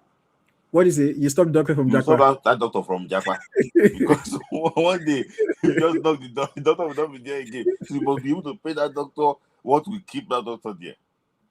And we'll So pay, so that's what I'm saying. We'll invest into making sure that our players are well taken care of. Then like we don't need 23 of John Ogu. No, we can take 8 of that kind of player. 8 experienced guys. Ogu, look at like Etebo now is always getting injured. Just say, Caro, come home. So we'll call Etebo, we'll call Ogu, we'll call again your Nazi, we'll call whoever else that we want. We'll look for the ones that they are on the outside looking in. Career don't already finish. Now you just don't want to stop. I want them come and play. We'll treat you well. You'll be superstars in the NPFL. You'll play for the best team. Then we'll now pair them up with talented young players. We have the experience. Then we'll look for the talented young players that have the energy to run, that are ready to receive instruction. Then we'll get a very solid coach that can bring everything together. That's a no go issue. No go reach. It's a very decent idea, very decent plan, AyoT, and I have to give you flowers for that because there's so many things AyoT that you need to run this club, but I just think that it's a very brilliant idea. But I want to ask you a question. Do you think Ahmed Musa is doing well in the league? He's doing okay now, no? He's not doing well. He's not doing well in the league again. So that is the guarantee that you might not even okay. Musa this season he has 4 goals now and 2 assists. Somebody that's won Super Eagles Cup. You really call him for UT Cup. 4 goals, 2 assists. That one is not a good performance. So we are not sure that Onaze will do well in the league. Let's be honest, I said. When have you watched Onaze play? We are not sure that he's not even a footballer again. I think he's into business now. He's a club promoter. So I don't want to mention, but we're not mentioning ourselves. So we're not sure these guys will come. Now you now spend those monies because when you spend the money, the MPFL will pay you 200 million naira. You will make a loss of like 1.2 billion. So now where you will make your money back is the continent. The continent now they pay you $7 million or $5 million. So you want to fly these players around. Now it's not that's going to be prostrating in front of national men without jet and be ready for jet to yes, because something like our travel now will be strategic. We'll see that's the thing. Because somebody was asking about how we'll generate people, ticket sales, everything. It's strategy. We'll now go into our marketing. If we've secured, let's say we've secured 5 former Super Eagles players to come and play for this our hypothetical club. If we've secured 5 Super Eagles players, you're telling me that there's any business that I will go to in Nigeria and I'll come up with a nice pitch, incentives, social media promotion, offline promotion, get one of our or 2 of our players to be involved in their marketing as well. They'll buy the idea, and I'm sure, like, even if let's say I don't know which Airpiece, let's say for example, Airpiece says, okay, they cannot just give us all our travel for free. Okay, you subsidize our travel, and that will reduce our travel cost a little bit. Or Value Jet or whoever. I didn't just call Value Jets because they're competition with us. They have remasters. Maybe they would have relegated by then, so not be competition again. But at least we'll look for incentive because I tell him if a team has 5 Super Eagles players and I come and say let's do business, these guys you can plaster them the official airline of Eagle Striker United and you plaster these 5 players on your poster. Is marketing for you, and everything. We'll not just collect money. So again, now because somebody also said in the comments that nothing good comes out of free service, and that's a fair point. So what we can do is the money that we're getting from marketing, we will give it to those players that were not paying salary. So we'll incentivize those players with marketing money. They will get a share of marketing money, and they will get bonuses. So now, for example, our striker, if he's an ex-pro, maybe Ideye, we cannot afford to pay Ideye 20,000 a week that he will probably make in Europe. But we can afford to maybe give you bonuses on every goal. You score 20 goals in a season, we pay you 20 million. just as per. So now, if he doesn't hit 20, maybe we'll put it 10 goals will pay you 8 million, 20 goals will pay you 20 million. So now he's incentivized to score more goals. If he doesn't hit it, he will still collect a token for his service, and then we'll incentivize them with marketing revenue. So the money that we're getting from marketing, maybe the players that are involved will give you 40%. The club keeps 60% of the marketing revenue, and we'll just try to find ways. It's hypothetical. We have to think more about it. Somebody said, you fly them. What about moving from airports to stadium with insecurity? So yes, we cannot solve the insecurity problem that the country has. Unfortunately, I cannot fix Nigerian insecurity, but we can hire our own private security. So even when they are traveling, once they arrive at the airport, security is there to take them from the airport to their hotel or wherever they are going to be lodged, So we'll coordinate. We'll not do like NFF. We'll coordinate properly. This is the day we're traveling. This is where the team travels together. So the team arrives. Now we've chartered a vehicle to take, or two vehicles to take our players from the airport to the hotel. And we have private security with us. We'll even police in Nigeria has private security. You shall look for somebody that have like 3-4 guys with gun. They'll put siren. Once there's siren, everything. It's not like they cannot attack you, but you are less likely to get attacked when you have private security going with you, unless you are already a target. Unless it's like a thing of they're targeting these people, then that's different. But a lot of the attacks that happen on these roads is just random. They don't know who is driving. They just see somebody coming. They want to attack the person. So for the most part, if they see police, they will not attack unless it's a targeted thing, like maybe a politician or something, and they want to target you. So this is a part of things about player welfare. We'll try to just as much as possible. Again, that's why it cannot be perfect. It's Nigeria last. But as much as possible, we'll try to create a conducive environment that they feel safe, they feel at home, and all these things. Environment is you have to fix the country first. You can't fix a league in an unhealthy country. I beg to differ.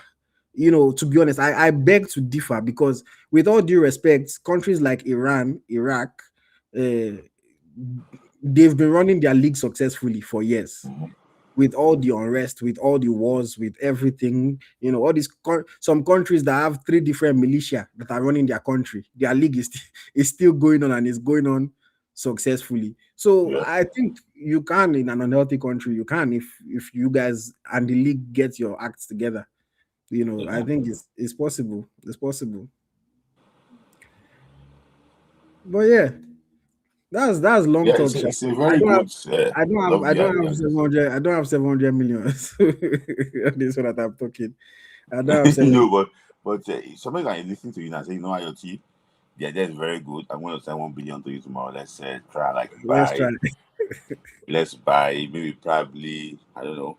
It's so very interesting to see how it plays out. Because business, for me, the way I look at it is that nothing is guaranteed in business. That's the reality. 80% of businesses fail. So nothing is guaranteed. But you have to go into things with an idea. You have to go with a plan. This is the kind of thing that if we want to, like, for example, this thing that I'm talking about, if, say, I find somebody now that says, okay, I have the money, let's do this. It's not as if we're not going to buy a team now and say we want to start the league in August. That would be stupid because we're not ready. So it's something that if we want to enter, we'll be planning to enter in maybe the 27-28 season. Then we'll use this 26-27 season that is coming to plan, to think, to watch. You watch other teams, see how they get things done. You plan, you organize yourselves. You see some things that I'm thinking of. If you start to watch closely, you might realize, okay, this thing is not possible. You organize, use one season to plan. And then by 27-28 or maybe even 28-29 is when you now say, okay, you know what, we're ready to come into the system with some of the ideas that you've learned, things that you've realized that you have to change. And you come into the NL. You come into exactly. You can even go through the lower level and NLO. See things. No, NLO is too low. NLO that they're beating every. No, NLO is too low. Because the thing is that with NNL, I think with NLO is too low, but NNL, at least you can use that to just test the landscape, but when we now get promoted to the NPFL is when we can now unveil our master plan for the. Did you say when? You say if? No, I said when. You can. Okay. If I buy, see, look, it's funny because I've thought about this thing a lot of the time, or whether or not to get involved in football clubs in Nigeria. Like I've genuinely thought about it. Because for me, I have a passion for football and I love Nigeria and I want to invest in football at some point to a higher level. But I need to find the right opportunity, And I'm an ambitious person. So if I'm part of any club, the goal is to reach the top tier, But it's just that again, because in right now in Nigeria, it's not really a profit-making business. So that's why I need to be a bit richer. I cannot carry my small net worth now and go and put it into a business that is not making me money back.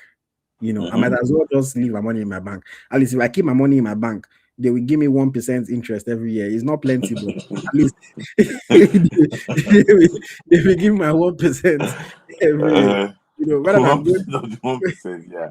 That is it now.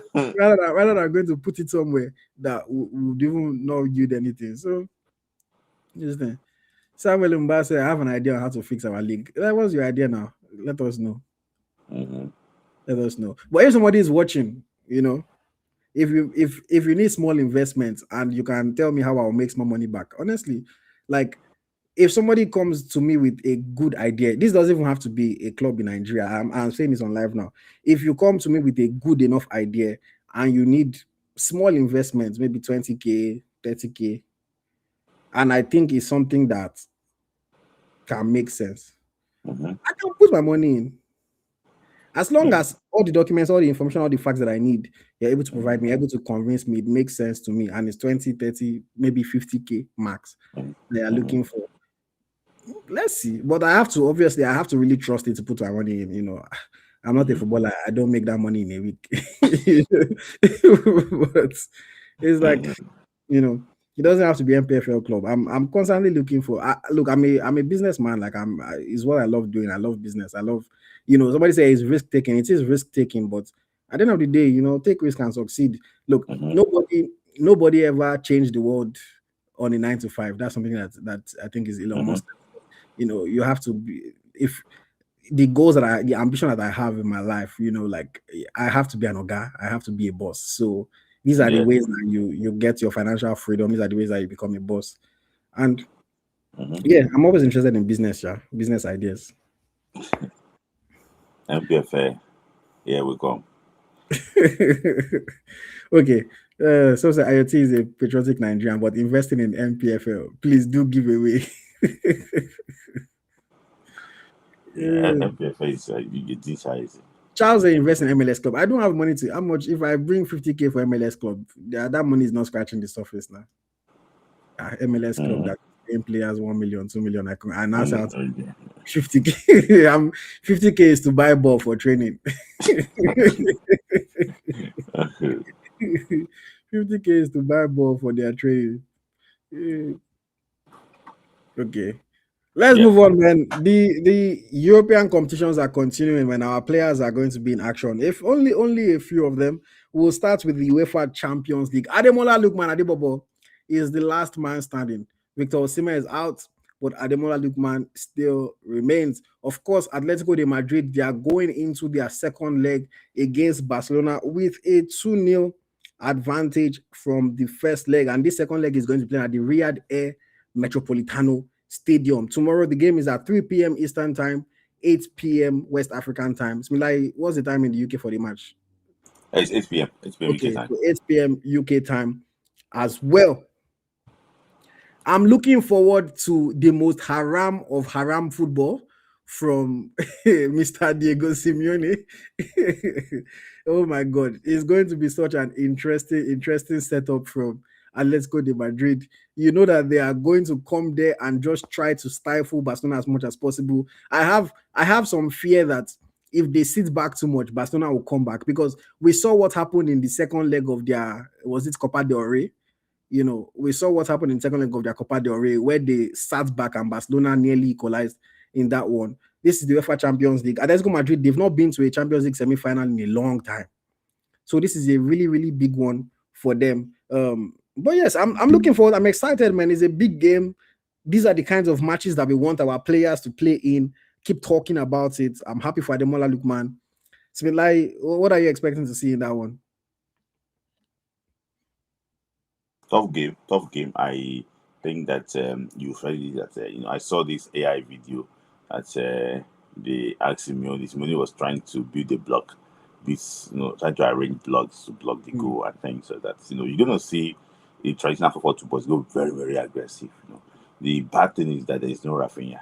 If there is Rafinha playing for Barca, I think they probably have stretched Atletico, more. But I think Atletico will go through. And the funny thing is that if they play, they will beat us now in the semi-finals. And see anybody, I think if we just train for 2 weeks, we go and beat us now. No, yeah, the confidence level is very low. So for me, I see everyone just playing the finals. Mm. Mm-hmm. Atletico That'll be Madrid do very, it. very interesting. Arsenal. You know, I mean, look, everybody knows that I don't like Arsenal. So anything I say is with a hint of bias. Charles, which question did you say I should ask? I'm not sure what question you're referring to, Charles. But no, I'm excited for that game, man. I really, really am looking forward to seeing what Atletico Madrid have for Barcelona tomorrow. It's going to be an exciting encounter. In the other fixtures, tomorrow we also have Liverpool against PSG.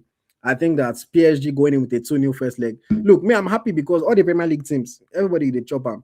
All this, I remember when Chelsea played against PSG, everybody they laugh us.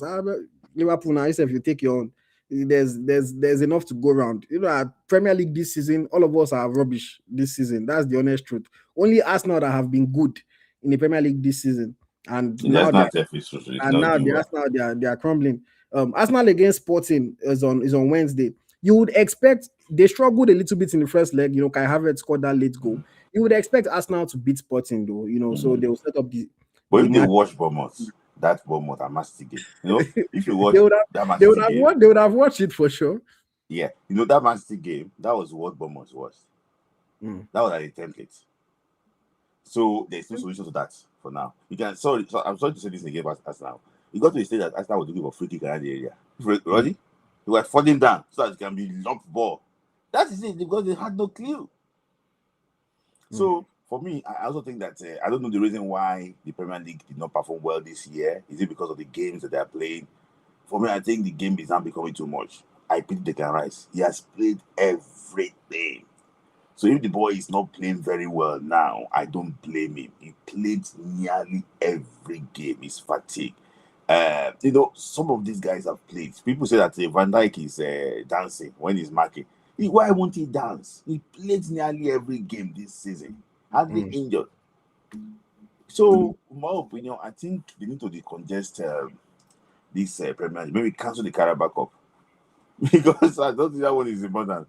Cancel the Carabao Cup. Just if they want to compete very well in Europe, the games is becoming too much. This is World Cup here now. You will see exactly how England will not do well again.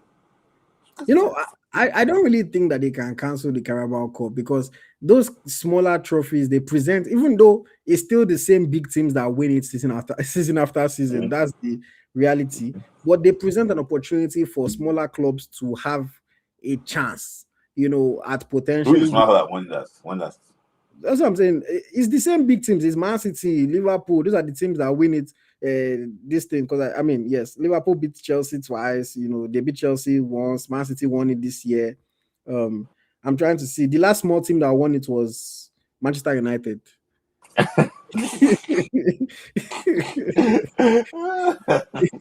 the 22-23 season, they beat Newcastle. They beat Newcastle in the final.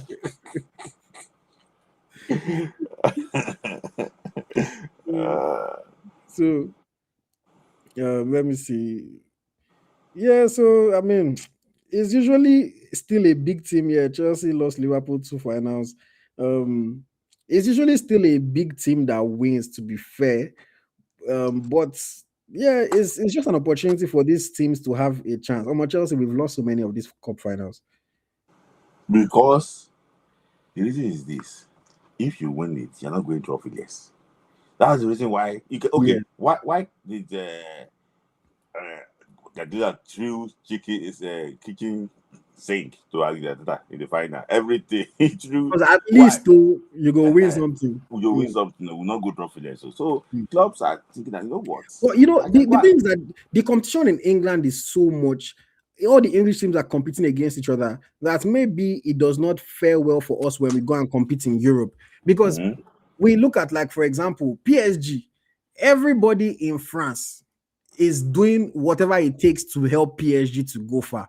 Even the team that they are competing against, Lens, for the title, they were supposed to play against Lens, and Lens allowed them to postpone the fixture so that they can prepare for their match against Liverpool. So now PSG, they've not played since their last first leg. They didn't play this weekend. They are going to play second leg against Liverpool. And it's like in Premier League, imagine Chelsea has a midweek fixture, or even this Arsenal Bournemouth. If Arsenal said, okay, I beg Bournemouth to let's postpone the match so that we can prepare for our game against Sporting, there's no way Bournemouth will agree. No, they want to play you when you're tired. They want you to be tired. They want you to be not at your best. They want to play you. If Liverpool had asked, Liverpool, for example, if they had asked this weekend that they don't want to play Fulham, that they are losing, they need to prepare for their second leg, there's no way Fulham would have agreed. Fulham would say, no, we want to play you for sure. So the competition in England is so high that it maybe affects when we play in Europe, because we don't get that gap. There is no break. Some other teams, at least, they will take winter break a little bit. I'm a Premier League, I'm a supporter of Premier League side too now. Which club? I know all of them. Chelsea. Now everybody knows I'm a Chelsea fan. Okay. No, it's not a secret now. Yeah, I know now. To add to actually what you said, I think if that EFL trophy, if they allow Premier League to compete, you will see Man City, you see Haaland in that EFL trophy. That EFL trophy is just for the Football League teams that Jakuche won this weekend. Yeah, we're losing. If they allow Premier League team to compete, you will see Guardiola play Haaland in that EFL trophy. So it's people don't care. As much as a trophy is a trophy. Can you see that celebrating as if the whole world is about to end when they won that Carabao Cup? See, sorry, like, as I said, it's not about Lens and PSG. Somebody, one of my friends messaged me now. He said AyoT is a PSG fan. He said Lens did not allow us to postpone the fixture. He said they tried to fight it, but we bribed the league. You can't do that in England. So he said that I remember that Lens. But PSG bribed the league. I think Lens is close to PSG on the table. Yes, now they are fighting for the title. PSG has not won the title yet. Normally by now PSG don't already win Liga. Like, everybody has moved on. But let me look at the table. So PSG are first with 63 points. Lens are second with 59 points. Although PSG have a game in hand, so they have an advantage. But anything is still possible. Why can't they play the game now? That's the thing. They're supposed to play this weekend, but they postponed it to allow them. Why is that? Why is that Liga allowing Simeone to rest 11 players? I mean, that one at the end of the day is how you choose to play. You choose to play. Now that one, they cannot really stop him. You not ask them to be running. You see after the game, you have to be running after the game. Yeah, that's how you have. If you don't play now you run. You do your. Okay, yeah, I saw to say that you're running. Yeah, it happens. It happens. Even me, the first time I went to watch a game live and I saw it, because that was even here in Canada. Because I went to watch Montreal and Sunusi was an offer, Chinonso offer. Then we're both in Montreal, and I think that game Sunusi didn't play. And I was waiting to talk to him after the game, so I was there. The stadium was empty. I was still waiting because he was doing his laps on the field after and everything. And I realized that okay, if you don't play, those kilometers, you will still run those kilometers after the match. But yeah, very, very interesting. Okay, Samuel Mba is talking about, before we continue with the European.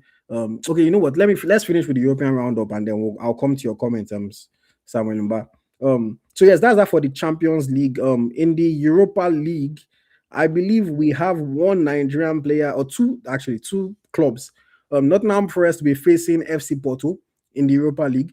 All I know with Nottingham Forest, Awoni is not registered for that competition. And then FC Porto have Zaidu Sanusi and Terem Murphy. First leg ended 1-1, so it's all to play for our Nigerian players in the Europa League. Like, who do you think is going to finish on top of that one? Terem Murphy is not playing well. He's not playing well. I watched that game against Nottingham Forest. They booed him after that game. Yeah, he didn't play well. Like, he's like very heavy. He can't run. Like, I don't know what's wrong with him. But that one goal that Porto guy scored. He plays his goalkeeper. What was he checking when they took him off? He was asking for the video. Which video are you talking about? Right. So for me, I think not. I don't know the reason why Nottingham Forest did not win that game. So but no Nottingham Forest now. They also rested majority of them because their priority is to stay in the Premier League. It's not to go and win Europa Cup and play Championship. Their priority is to stay in the Premier League. So for me, uh, Wood did not wood at all in that game too. He was not fit at all. I don't know the reason why. They started him. So because we don't know exactly how this other first team will play. We know against Fenerbahce, after performing very well in the away leg in Turkey, they nearly crumbled, Yeah. at two in Nottingham. So I can't call it. I just think that they'll have foundations to exit on the bench.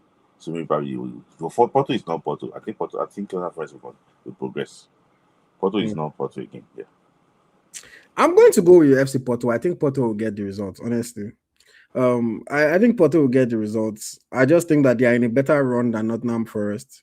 You know, for Forest again, mixing this with, to be fair, Forest are on a good run as well. They haven't lost in any of their last 5 matches. But yeah, I don't know. I just think that Porto would have a little bit more than for it will be a tight one, maybe like a 1-0, 2-1 type situation. I think it will be a close battle. But I think Forest would eventually fall to FC Porto in this one. But whichever, preference, I would prefer Forest to go through.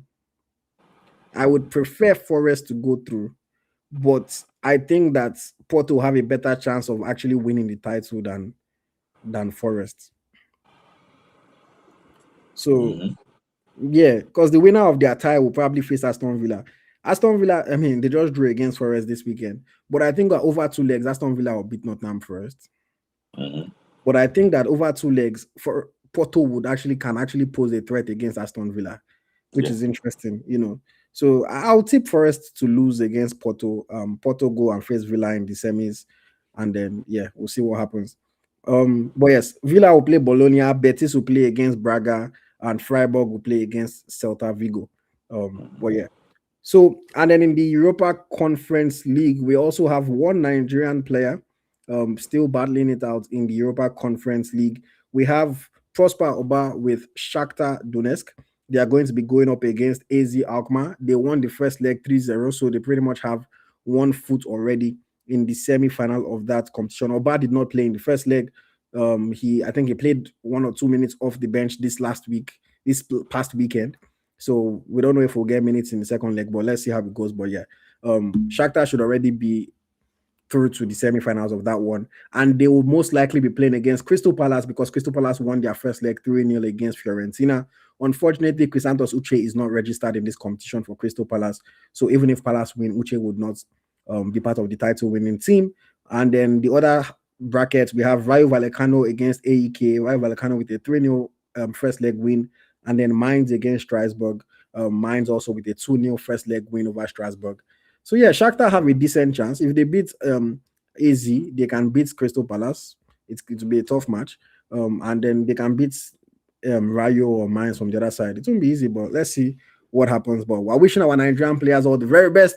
But make sure you tune in to Ademola Lookman's Atletico de Madrid against Barcelona, who are trying to do the remontada at the Riyadh Air Metropolitano Stadium in Madrid. Okay. Let me just quickly go back to the comment that I had from our friend Samuel Umba talking about. He said how how we can improve or can fix Nigerian league. He said federal and state universities should have teams. They can have loyal fans, especially with people who attend or attended the universities. Each university can even own a stadium, and he said these universities have alumni who can invest.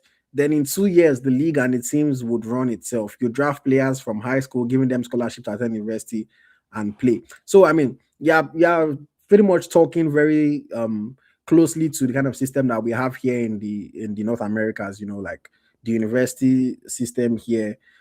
In theory, yes, it's something that would be great. Again, it all goes down to Nigerian sports infrastructure and how well we take football, or not even just football, sports, because sports is a massive part of the economy in this part of the world, but in Nigeria, it's not quite there yet. Shea Udiko keeps talking about how this administration they're trying to make sports more important and part of the economy. But in theory, yes, universities should have teams. People will be loyal to their universities. People, always proud to represent the alma mater. Um, People should be able to get scholarships to not only play football but also just do different sports. But I think the thing is that for these foreign, like in America, for example, the school makes so much money from their sports that it costs them nothing to give scholarship to the top athletes to come and play sports in their school. But for the Nigerian universities now, for example, for instance, if Covenant University say is going to give scholarships to 50 athletes to come and study and play sports for the school, how much does Covenant University make from their own sports to be able to afford? I don't know what Covenant University school fees are like, but let's say 10 million a year per student. For them to be able to afford to not collect 50 students, that's 500 million. For them to be able to say, okay, you know what, we'll forego 500 million to give 50 students scholarships to come and study. Do they make 500 million from sports in a year in the school? So that's kind of like the challenge. It's a very tricky situation. I understand what you're saying, but the sports economy in Nigeria is not quite there yet, and it's something that will have to come gradually. So probably yes, schools can have teams, and can start to compete, properly, but it will take some time before we get to the point of sports scholarships, because yeah, like for example, in the USA, a school is sponsored by Nike. The school is making money from sponsors. All these things. Their matches are nationally televised, so it's a whole fanfare. It's a whole big deal. They make money. Even the athletes make money from playing in college sports in the USA. Nigeria is still far away from there, but your ideas in theory are good ideas. I will say that for sure. Your ideas in theory are good ones.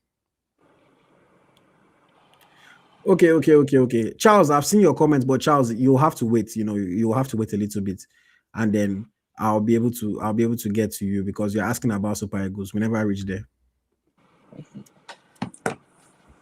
Okay. I said I'll try to keep this under 2 hours. We're almost hitting the 2 hour mark. So we have to speed it up. We have to speed it up. It's So up to you, like yeah. let's talk about Yeah. the Super Falcons of Nigeria first of all. We are in the April international break. It might not appear like that to us because we are Nigerians, but this is a women's international break right now. Other countries are taking part in all sorts of matches. And the Super Falcons, I did a video on it earlier, I put it on my social media, but I want to hear your thoughts on the Super Falcons. You know, no games for them again. We're getting ready for the WAFCON in July, but the preparation doesn't seem to be matching what we expect to be seen.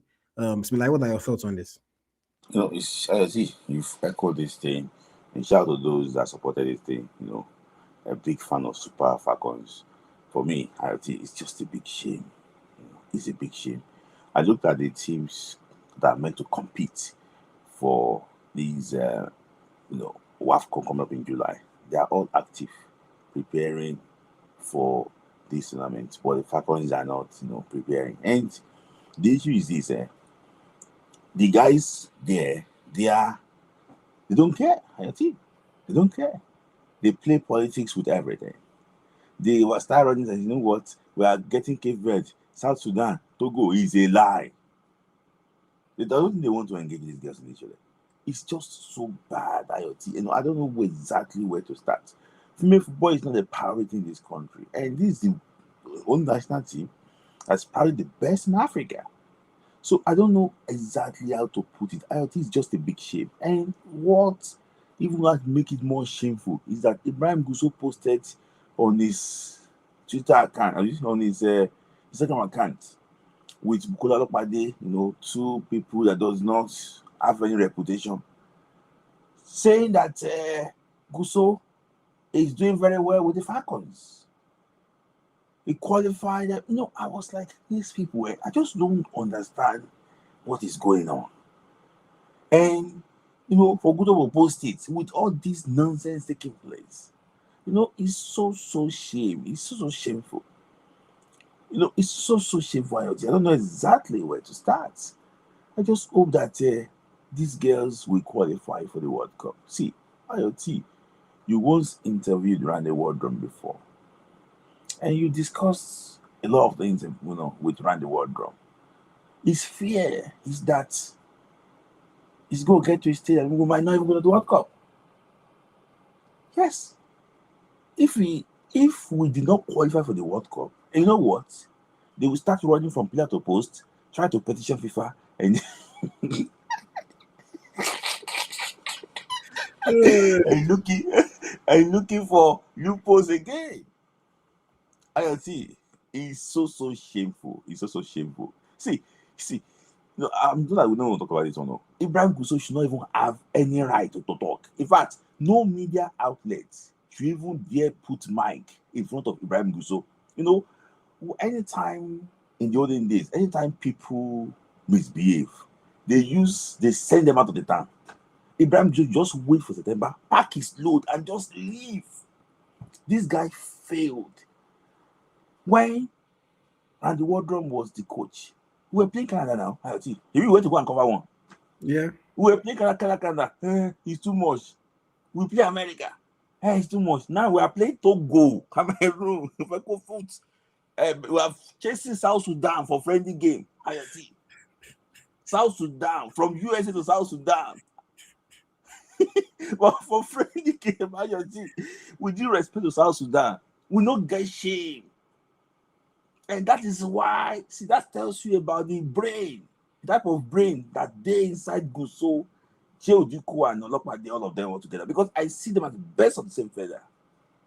Ojiko is just to talk, no action. To go and be collecting award. What are they awarding? So, in my own opinion, I think that they are disrespecting these girls. Not only you talking about it, I think all media outlets to talk about it.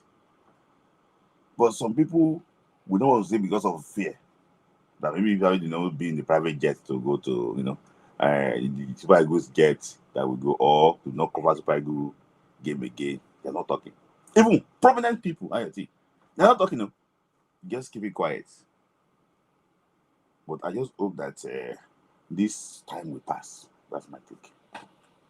Yeah, it's a big shame. It's a big shame. I wish more people would be able to speak up. I wish more people would fight for the players.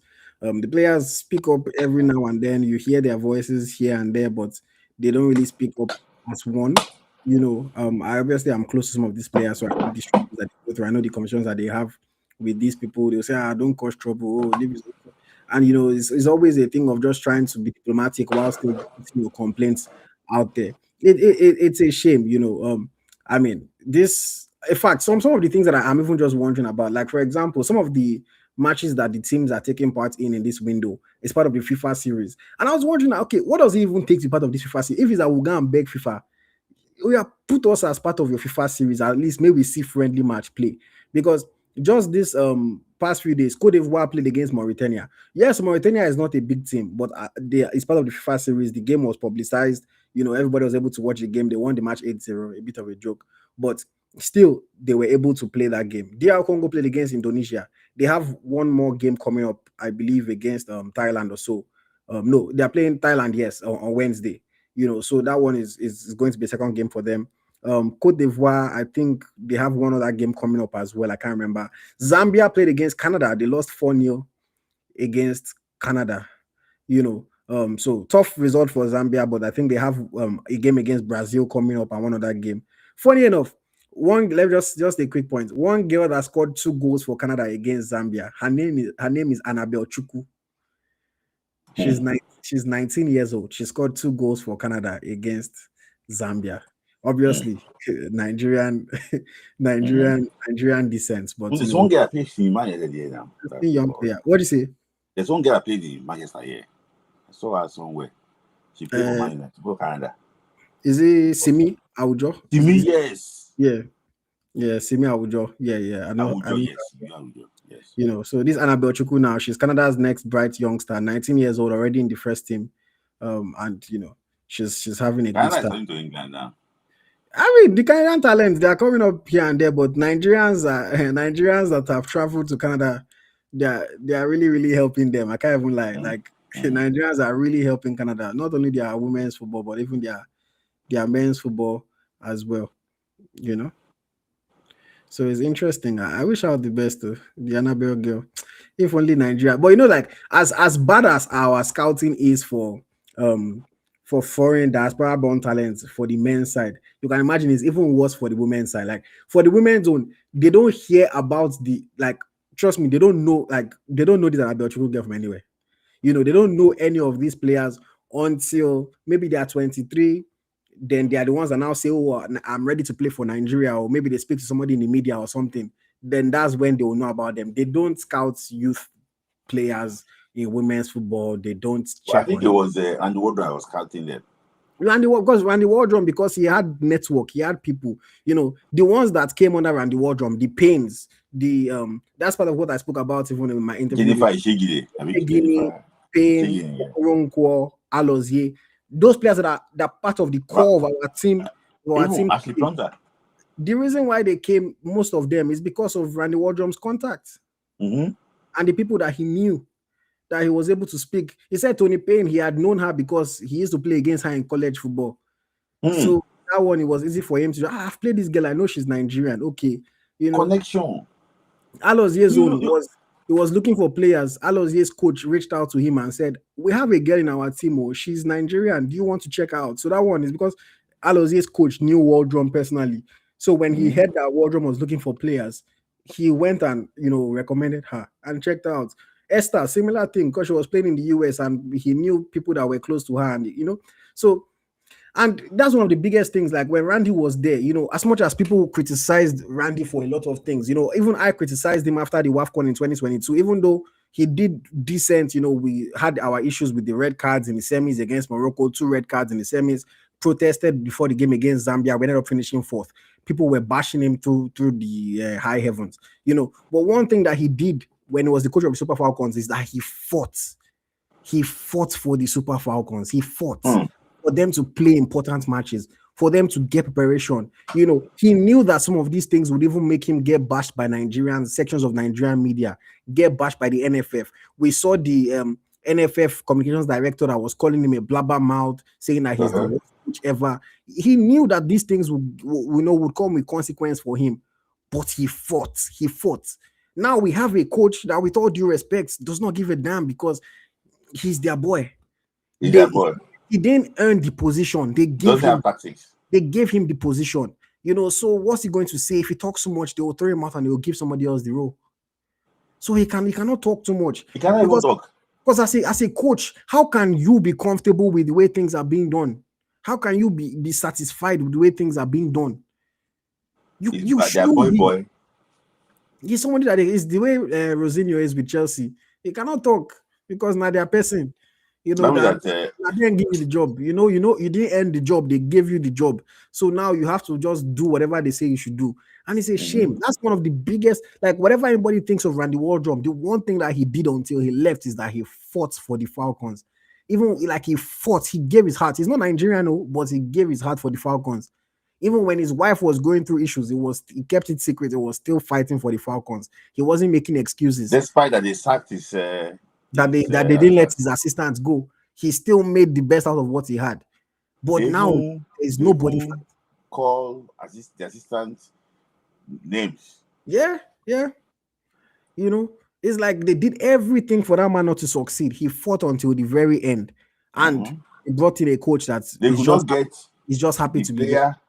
That is your friend under Randy Wardrum, but they impose the player on this man. Which player is that? Your friend. I don't want to mention. Who is my friend now? your midfielder friend. He could not get the under Randy Wardrum, but they brought her in. I'm not sure who you're talking about, though. He plays in where you live. She plays where you live. Oh, He could not play on that Randy Wardrum, but they brought her in here. They brought her in here now. I mean, under this man can take anything. In fact, that they don't even have. What's his content? I don't know. It's similar to what they did to Finidi George. The moment you start talking somehow, they will remove this by now. All this thing that they are doing now, let him fail to go to the World Cup. He will never come back. All those bow ties that he's wearing, everything to one side. He will never come back. So if that boy does not have any take, the team is declining under him. He's just there. And people will look and say, "Oh, but we won the WAFCON." Yes, we won the WAFCON, but again, unfortunately, they're like, I wish when some of these players retire, they will tell you their stories in depth. Some of these players that are there, that have been there, done that. This WAFCON that we won, obviously I can't take away from the coach. The coach is one that selects the team, but again, this WAFCON, the players fought and fought, and they wanted to win it for several reasons, for themselves and for the future of women's football in Nigeria.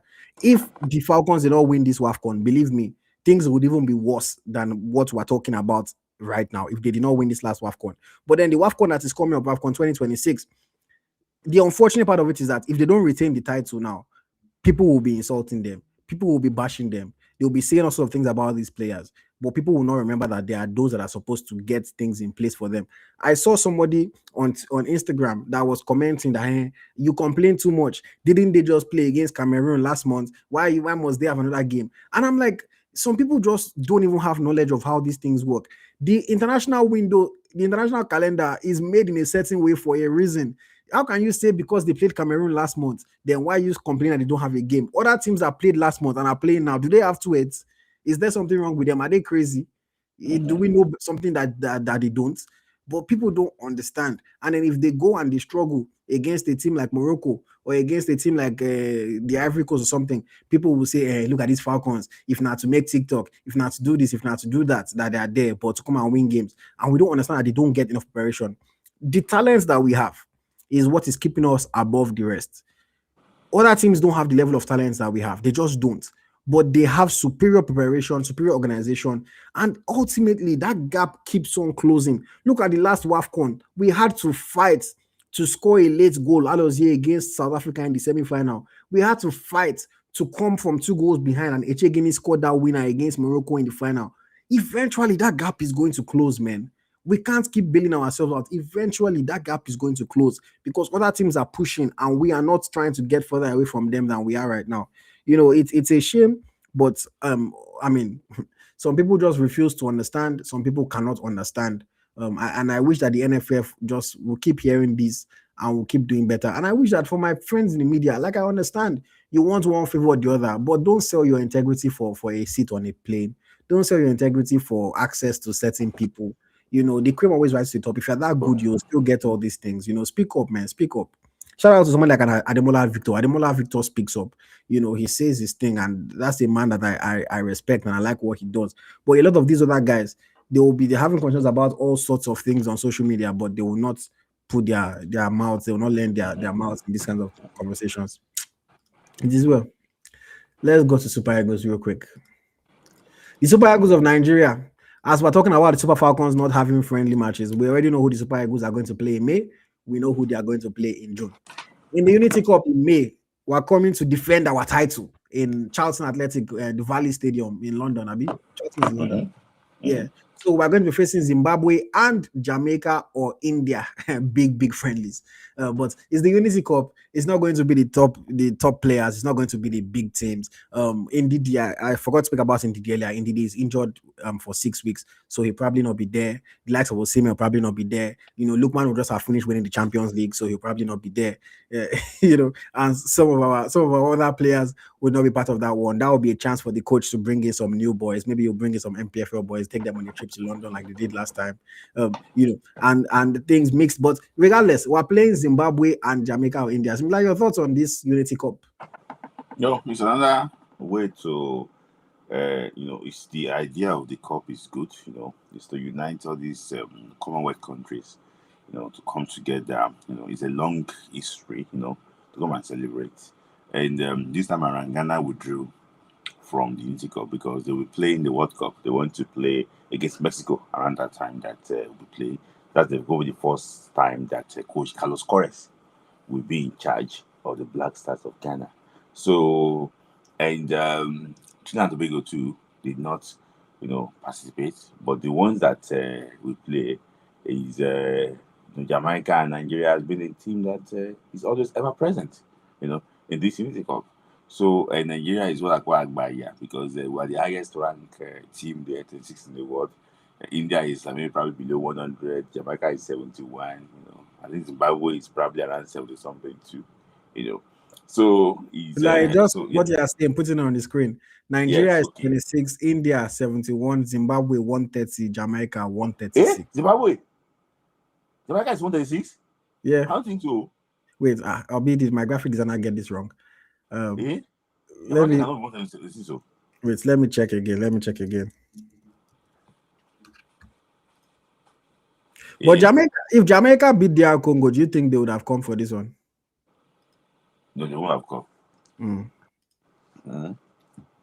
Okay, no, Jamaica is 71. Sorry, he mixed that up. 71.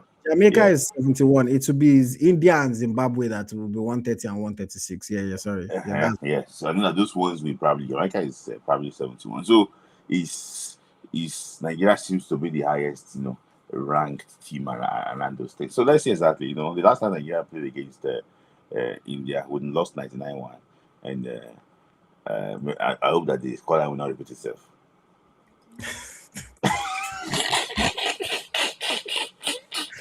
Just turn to lion. You pass through all this stomach, all those fables of those days. You see, maybe history will not repeat itself. No, we all had those stories. We all had those stories. But yeah, I mean, it's low intensity, low quality, low interest friendly matches. I mean, they'll play. Eric Shell will win the second trophy for Nigeria if we count it as a trophy. Win the second trophy. Players will celebrate. Nothing to really get excited about. For me, I'll wait to see what kind of team that they select. The likes of Otele, the likes of Yeraso, maybe not the others guys, they'll get the chance to play because a lot of our top players will withdraw. But the top players, they'll be back in June because in June we have more reputable friendly matches to play against Poland and against Portugal. Portugal are, of course, going to be facing DR Congo in the World Cup. So, they need us to prepare a little bit. Poland, I don't think Poland did not qualify for the World Cup, did they? No, they did not qualify. They didn't qualify. Okay, so both of us are just playing for the fun of it. But Yeah, Portugal, for the fun of it. Portugal wanted to have a sparring partner. but Portugal They want to is see sparring partner.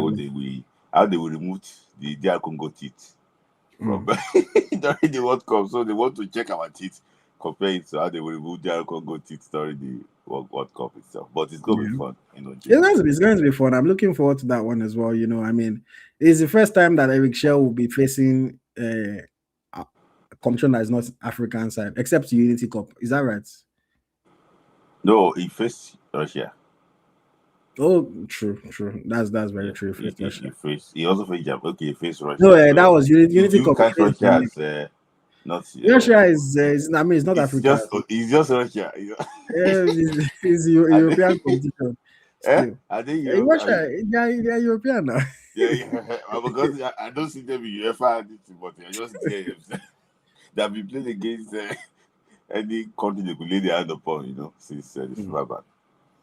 But yeah, okay. So he has played Russia, he has played Jamaica in the Unity Cup. Even that Unity Cup was not full strength, so I can't really count that. But the Russia one was a good game. We managed to draw that game. And then now we'll be seeing him play against Poland and Portugal, and this will be good to assess him. We'll probably lose against Portugal. I think we can beat Poland if we play well. So it'll be interesting to see. Charles said I should ask you this question. Sorry, Charles. Charles said I should ask about. He said that there are rumors that if since Iran might be withdrawing, that FIFA is doing a playoff tournament to replace Iran at the World Cup. Yeah. I heard about that. It's between two. It was Athletic. The Athletics that reported that news. Earlier. That was last Friday. That they got some inside info that Iran might not be at the World Cup, so they want to take 2 countries from Asia and 2 from Europe. They will now play another playoff at the start of June.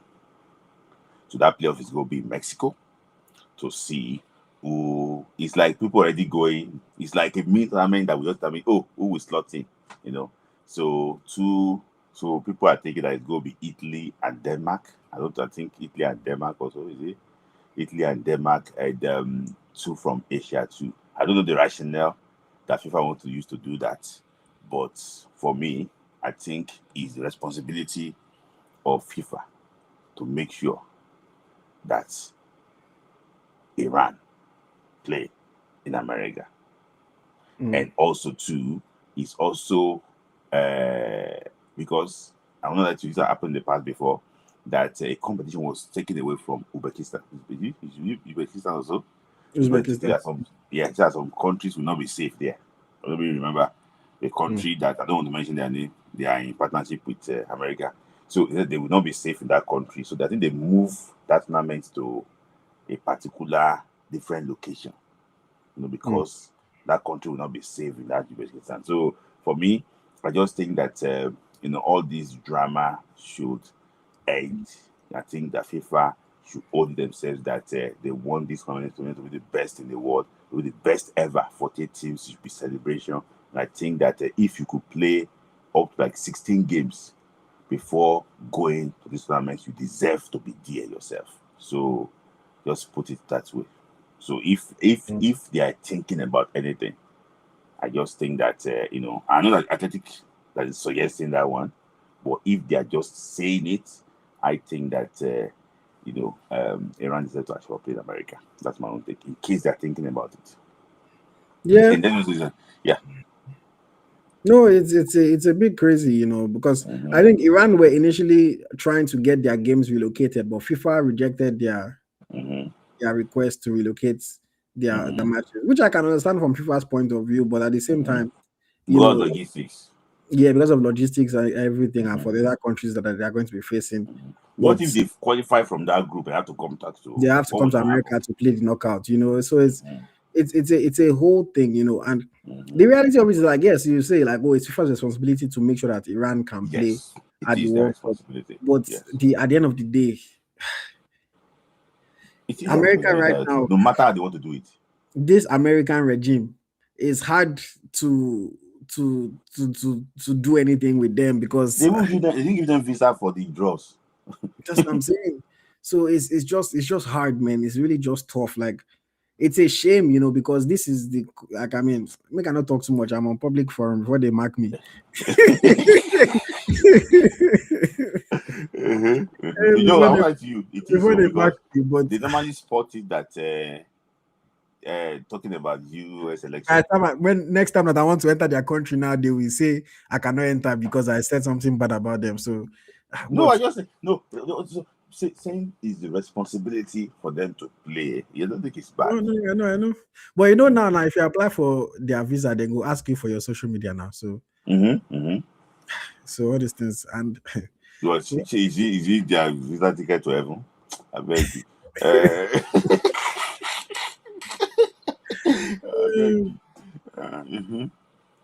But yeah, it's a shame, man. Like I wish. And I don't know that. See, you cannot put anything beyond this FIFA. You know that I don't know. This FIFA can take money on masquerade. Anything financial, this FIFA is about money. So don't forget it. Say they can, and this FIFA is about money. It's about money making because. It's about money making. They don't want to have a 47-team tournament. We understand that it won't balance up because the third place team in that third place will qualify. So it won't balance up with other groups. They don't want to have that. The first tournament, they want everything complete. So I know that they are trying to do those things. But this FIFA, if this FIFA is not listening. I said everything is about money. It's in Africa too. So even this their tickets, they are already scamming people with their tickets. This thing, people that purchase tickets after they purchase the tickets, they now change the seat map. So initially, when you were buying your tickets, you thought, okay, this is where you're going to be sitting in a good seat. You've paid. Now all of a sudden, they've redesigned the stadium map. They've now moved your seats to somewhere that is not as conducive, so that they can increase the price for the other tickets. The whole thing is just a sham. It's a scam. Tickets are unreasonably expensive. I was trying to get tickets to watch Ghana. I will now pay $1,000 to go and watch Ghana versus Panama. I'm be sitting far away from it was the prices were so crazy. I was just like, you know what, see, I'm Do not you even think going. that they will still bring it down? If they've not sold tickets by that time, they will. They will have no choice. If the game day is coming and the tickets are still available, they will have no choice but to bring down the prices. But Mm-mm. it really does not make any sense. And you see on the resale platform, the tickets that are there are even more ridiculous. People are trying to resell tickets for like 20 times the price, the original Mm-mm. So for what is 30. that? The ticket worth $17,000 or Yeah, so. Like, some people are resale. This resale market is crazy. Like people are pricing it at unreasonable prices that are like, why to would go and anybody watch 90 minutes game and now? It does not make any sense. See, Charles said to watch Portugal DR Congo is $1,400. So even that one you can even understand small. You say okay, Portugal, Ronaldo, mhm. everything, Bruno Fernandes, Vitinha, João Neves. At least Portugal guest stars, and you'll see Kayembe and some of the other people on DR Congo side. But Panama versus Ghana, who am I like? With all due respect, who am I going to watch that I'm paying $1,000 to go and watch? Well, you could just not, you could just not even there. You and Semenyo. And Semenyo, that is bad education. Okay, Semenyo is two of Semenyo the is Premier League. fighting for title. He's fighting for that. So So, but I no, want to ask you a question, IoT, about this FIFA matter. Do you think if it's not fake, because I don't believe it, if it's not fake, do you think it is fair to even involve Italy at all? I don't think it's fair. So that's part of the thing. In this playoff thing, Italy, like, how many chances do you want to give them to qualify for the World Cup? For me, no, for me, really, if Iran cannot go to the World Cup, it should be another Asian country. That's my opinion. Yes, It should be somebody from the AFC. Iran beat some people to qualify, so those people are the yes. ones that should come into contention. Not an Italy that you've given them many chances. They cannot beat Bosnia and Herzegovina. Whose fault is that? They can't qualify. They shouldn't be. They should be part of it. That's what I feel. Because if you are going to call Italy back, then every team that lost in the playoffs can say that they have a claim to that spot. Do you get? Jamaica Mm-hmm. can come and say, we too, we lost to DR Congo in the playoffs. Why are we not being involved? So for me, I don't even think Italy should be there. I think that if there's any battle, it should be the last two AFC teams that Mm-hmm. missed out. They should play each other. One match, one final. No need to So stress ourselves. imagine pairing Italy with UAE. It's not bias. It's biased, yes, now. Because you are pretty much giving Italy, like, if they can lose that one, I don't know what else we'll say. So for me, I really think that it should be the last two AFC teams. Those two teams should just play one match, one final. Winner goes to the World Cup, loser stays at Mm-hmm. home. Italy should Mm-hmm. not, like, I think it's unfair. It's unfair. Mm-hmm. If otherwise, Jamaica too should have a claim to that spot. The other Mm-hmm. European teams that did not qualify, Poland should have a claim to that spot. Like, if that's how it is going to be. Because why? Mm-hmm. What about Italy? Is it because of their FIFA ranking? What exactly is it that Yeah, gives them? there's a service on Frank here. Now for me it's unfair. Italy, they've messed up. They've messed after they've already reshuffled their whole entire football system. Mm-hmm. you know, No, these people, they don't care about what people will say. They care about. No, they believe that. I think they have a lot of Italians in America and also in Canada. I don't know. yeah. I think they used to have a lot of Canada, Italians. yeah. There's so many. There's like over 1 million Italians in Toronto, just in Toronto alone. Mm-hmm. So we just need decency, in my opinion. Okay, I think if I'm not mistaken, I think the team that should be involved, just like you say, IoT, is Oman. Yes, it's Oman. Oman, yes. Oman should play against UAE. Yes, Oman should play against UAE. It should be between Oman, UAE, and Indonesia. So imagine pairing Oman against Italy. What are you giving? Even if they go and play with all those Coyote, they will beat Oman. So these people, Yeah. It's sad. It's a shame, but I mean, I That's guess already one way or the other, they shall want Italy to be there. because they won't like you. Italy don't really have big, let's be honest, in terms of money. It's money now. It's a still not financial most, thing now. Yeah, Italy is a It's bigger. better to have Italy than to have Nigeria. How many people? How How many many in Nigerians Nigeria? can buy ticket to go and watch that? If Nigeria is playing again, how many Nigerians can take $1,400 to go and To watch the game? watch? Yeah. Except the you raffle draw on that ticket. Even me Even if now, they do have food even me they will now, do the same. because all these tickets, I was seeing the prices. I said, God knows, I'm not wasting my money. I entered this competition. My car maker, they are one of the sponsors. I drive a Hyundai. Hyundai is one of the sponsors of the World Cup. So they said they are doing 2 tickets giveaway. Okay, I said I went there for tickets giveaway. My bank too is one of the sponsors. My bank said they are doing tickets giveaway. I said, okay, I went there. If I win free tickets, I'll go and watch. But it's Canada match that they'll give me ticket for. But I'll check and watch. Otherwise, I'm not. I'm just going to watch the game on TV in my house. Maybe I'll go outside and enjoy the vibes, outside and just see the atmosphere. They have this fan this thing. At least maybe you go to fan park and just like enjoy the vibes. It's summer in Canada. Summer in Canada is always nice, But to pay that kind of money, I was even trying to get ticket for Germany against Ivory Coast. I think is the one that is happening here. Also, crazy expensive too. I'm just like, yeah, I'm not. I'm not that rich, man. Gonna spend one 2 week salary on one match. If somebody say 15,000, even I know Lloyd's Bank in the UK, they are doing that. They want to give people loan in case in case you want to go to America. I was start wondering, say you want to give people loan, so they will now take loan to go and watch England. Yes, now it's coming home. People are not going to this World Cup because accommodation is not a problem too. Because you have to go for Airbnb. You have to be in the same bedroom with people. Live as if say it's not. I don't think the idea. I don't know how much they want to make in this World Cup. I think they have a target. It's big money now. It's big money. And they want to get 64 teams to go to next World Cup. Because here, I think I even saw something that they were doing some kind of like promotion that if you they will pay you to put your house on Airbnb. They'll give you some money to rent out your place for during the whole World Cup.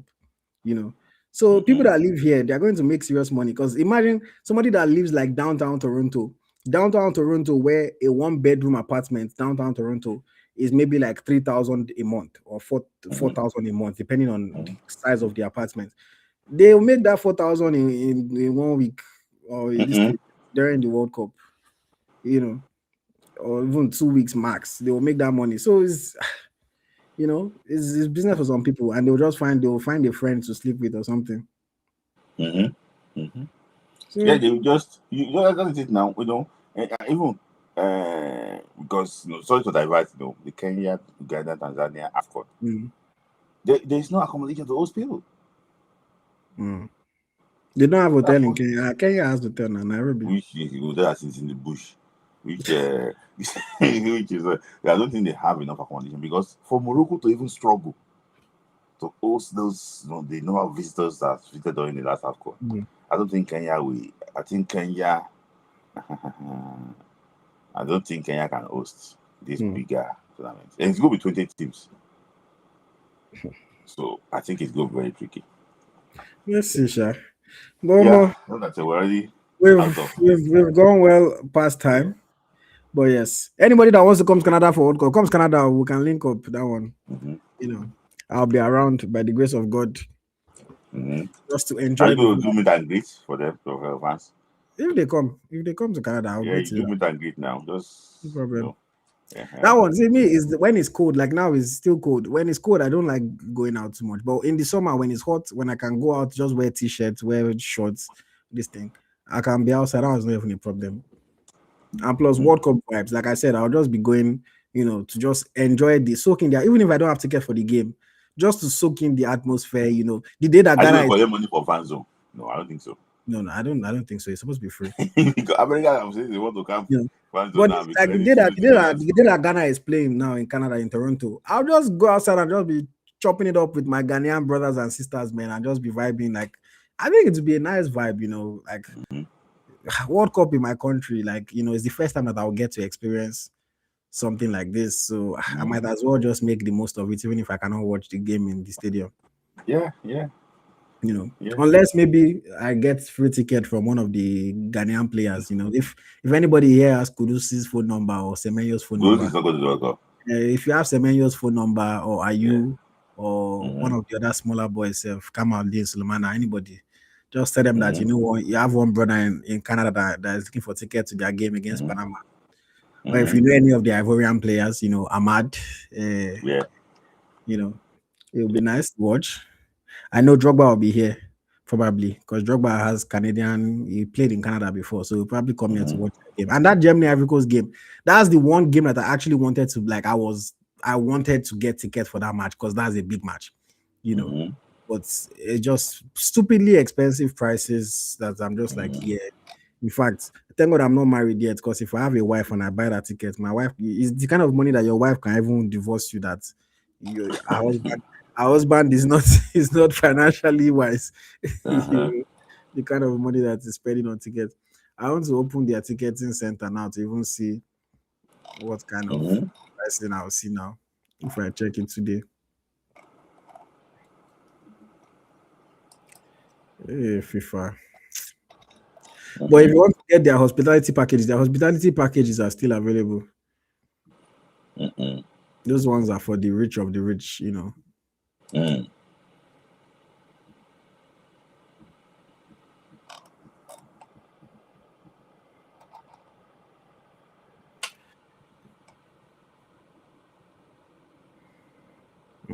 Yeah, so if you want, so hospitality package for Toronto, 5 matches in the group stage, 1 match in round of 32.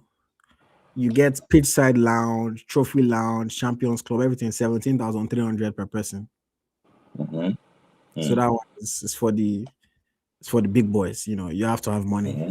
that kind of to buy that kind of ticket. Seventeen thousand Mm-hmm. three hundred hospitality, everything.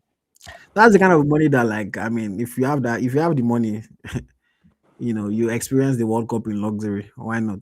Yeah. Yeah. Why not? But I can't imagine going to spend 17,000 on one ticket. Or well, Uh-huh.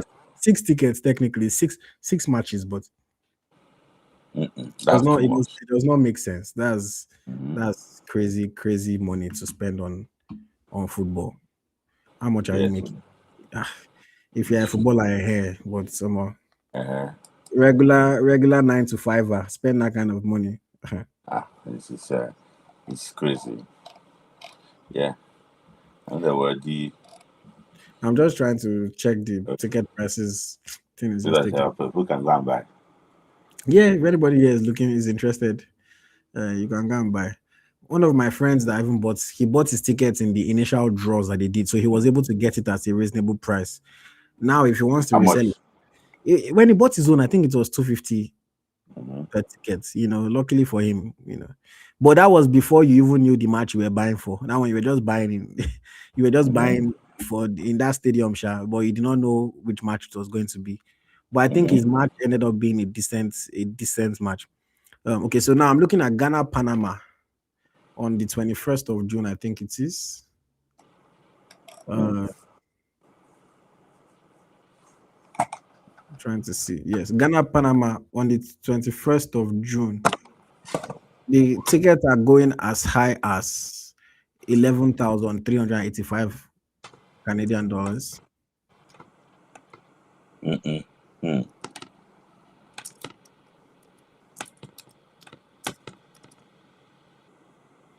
Yeah, as Mm-hmm. as high as that. The cheapest tickets that I'm seeing here. I'm trying to see. Unless I go and buy wheelchair tickets. I'm seeing 200 level of the stadium. I'm seeing 1,300 in the 200 level. Uh-huh. 1,300, some 2,000, 2,000. Uh-huh. I imagine Mm-hmm. it. 200 level seats. So Yeah. it's crazy. Mm. It's crazy. That's for Ghana, Panama. Uh-huh. You pay 1,200 Canadian dollars to watch Ghana against Panama It's a lot. It's a for lot. one ticket. And this is the kind of thing that, like, now, because this thing, if I wanted to go and watch a game like this, I don't want to go by myself. You want to go Mm-hmm. with somebody. They don't go with people, yeah. So it's like you now go and play Senegal Mm-hmm. against Iraq. Let me even see. At least That's another funny one. at least Senegal. If I like Senegal, African nation. Because for me, it's the Mm-hmm. African teams that I was really interested in going to watch. Mm-hmm. Senegal against Iraq. I'm seeing, yeah, similar things. The cheap tickets. Yeah, 1,300. Okay, I'm seeing 977. Yeah. 977, 1,000. And that's for Senegal against Iraq. At least that one, you'll see Sadio Mane and Nicholas Jackson. At least, But yeah, the tickets are bloody expensive. FIFA, they can do better. But Germany, Cote d'Ivoire, so that's another game now. That one, if I see free ticket, I'll surely go. That's a kind of. Yeah, because that one is a big match that I'm just Ghana against, Germany against. But that one, those ones, they are more expensive. Tickets are 14,000 something. I mean, if I go and watch match, if I'm paying 1,000 for, like, I cannot be sitting back high up. Yeah, it's too far. But yeah. All in all, man, shout out to you guys for watching this episode of the podcast or for listening. We know I've rambled a little bit for the past 10 minutes. But yeah, it's been a pleasure. Smith Layi, thank you for joining us once again. We'll be live again next week by the grace of God. Someone said what of Nigeria against Portugal. But yes, thank you very much. If you are yet to hit the like button, please do not forget to like this video. If you are new here, please make sure that you subscribe. Make sure you subscribe and share so that more people can get the word. We are trying to hit 100K subscribers before the end of 2026. We're almost less than 40,000 to go. So please keep sharing the word, keep subscribing, keep liking. My name is AyoT. My co-host is Smith Layi. Thank you very much, guys. We'll see you next time.